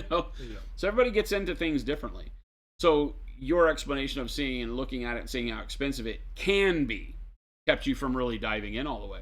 And then 3D printing brings all of that cost down to be able to create as much stuff, right? Because if you're like me and you like to paint one miniature, 3D printing doesn't bring a lot to the table. Because to get one 3D printed miniature, yeah, I could order it from some person on the internet on Etsy doing it as their weekend job and get a model that may or may not be okay when I get it and have buyer's remorse. Or I can just go buy a dreadnought on eBay, right? And then I can have my version of fun in the hobby, painting a dreadnought, from eBay, and have fun.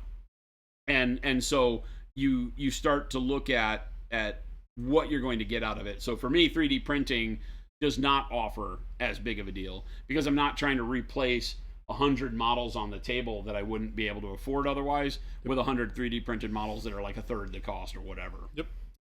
Because I don't play the games as much as I hobby. That's just me personally. But if you're trying to play the game and experience like 40K at its fullest extent and play the armies and stuff, 3D printing is a godsend. Yeah. Because it literally, my Blood Angels army, all of my troops save a few characters are all 3D printed, right? And I bet it was way cheaper than buying the full army. Oh my God, are you kidding me? Like, I got, 50 foot troops for like $100 or something like that. Come on. Yeah, it's And they're what I wanted, which is bulky, true scale Marines in Horus Heresy armor, because the guys at True Scale Heresy and what's his nuts? I forget the guy, Bolter Eugen, that does the sculpts, have taken like the art of Adrian Smith and all these old Warhammer artists that have made Space Marines what they were intended to be. Yep. They turned it into a miniature. And so I have no problem saying that I bought a whole army of Blood Angels. It's all 3D printed, because you're not going to find me going and playing at the Warhammer store. You're not going to find me doing anything other than sitting in our office playing some 9th edition or 10th edition. I mean, even if you went to a local game store, they're not going to care. That's not how I look at the game, though. I stopped doing that. I have game tables at the office, so I don't care. Yeah. But it's very rare that I look at it that way. But it's interesting because now the hobby has grown to a point to where you can find an entry point that's comfortable, and the pricing of that entry point has only gotten better and better and better. The hobby is still a luxury avenue for you, no matter how you look at it. No matter if you're buying 3D prints on Etsy, bought a 3D printer and printing it yourself, it's still a luxury. It's not something that's, food that you have to survive. And so it is still pricey. But it can be, the entry point has become so accessible because you can buy, this Dreadnought's, I don't know, what does this kit cost? $75 or $80 if you buy the Redemptor new? It's probably $100. I don't know how much it is. That's real expensive. But on eBay, I get like something like this for $35, right? $40. It's about half. Yeah, you can get about 50%, 60% off if it's not put together well or whatever. Hungerford. Speaking of getting new models and painting them, Jordan, you never did get that smog we discussed. Yeah, because you never shipped it to me, guy. Panic Bomb says 3D printing is giving you so much to develop your painting skills on. Yeah, I mean, it is a great thing. I think it is having kind of a silent effect on things like maybe GW and how they're doing their games.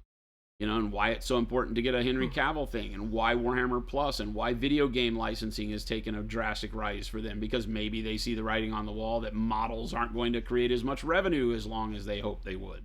But I don't know. I still would rather have the plastic model on the sprue than the 3D printed one, because I'm a firm believer that 3D printed resin can only go so far. There's only, the way the science works is that for UV cured resin, you can only go so far.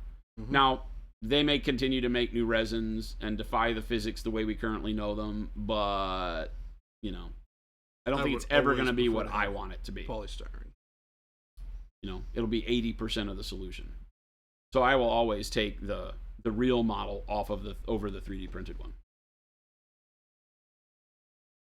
Does the brain expansion make painting harder? If Goobertown has taught you anything, you can always fish with Space Marine lures. Where are you getting a combat patrol for $75? Don't remember. I think differently because I'm buying them on eBay. So yeah.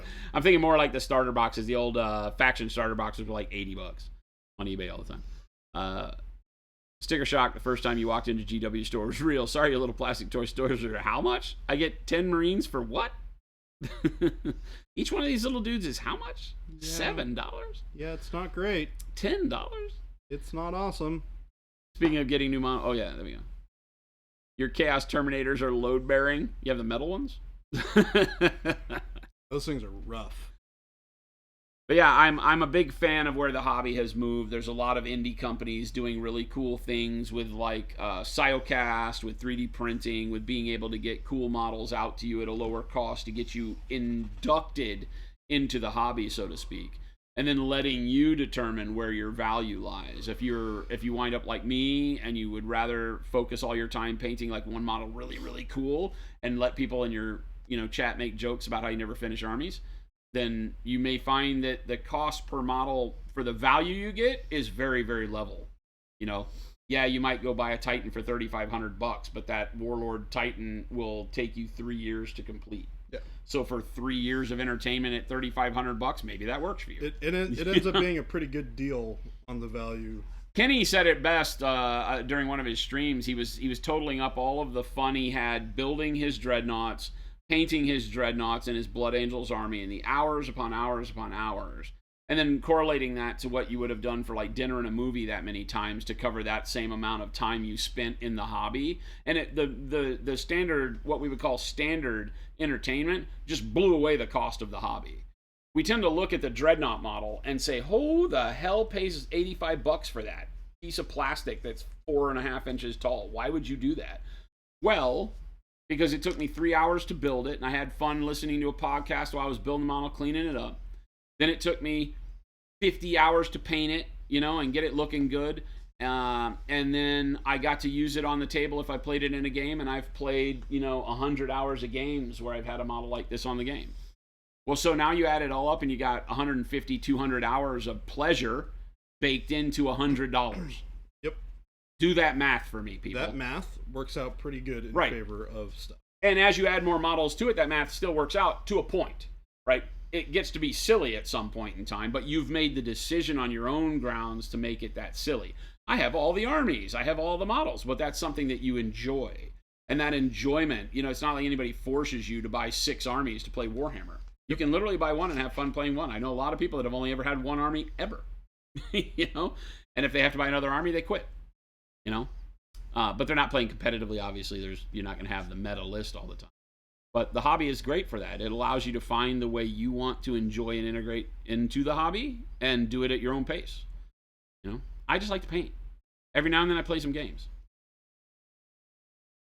You compare all of your hobbies to the price of a single day at Disneyland. Hungerford. I hate Disneyland. I can't stand theme parks. It's a weird deal for me. Because a day at Disney is, of course, the most fun you can have in your life. So it has to be the gold standard.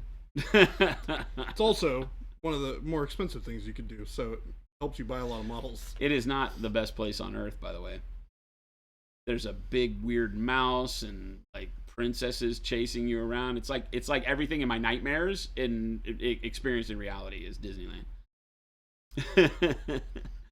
To next, can you share a quick non-metallic goal right before I quit? We're at quitting time.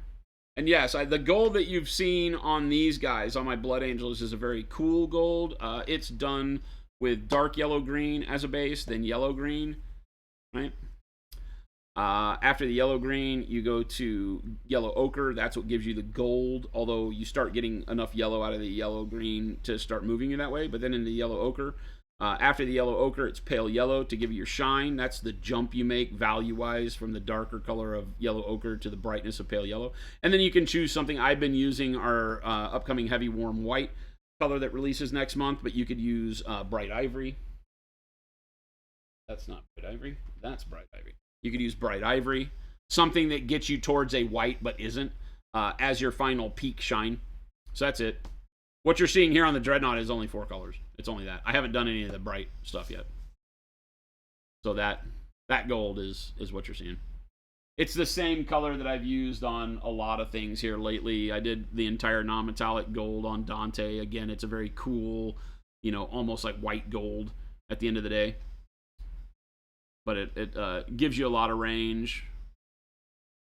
Works really well on a system where you're doing a lot of red. Because red is so warm that doing a warm gold on top of red can be a little overpowering. So,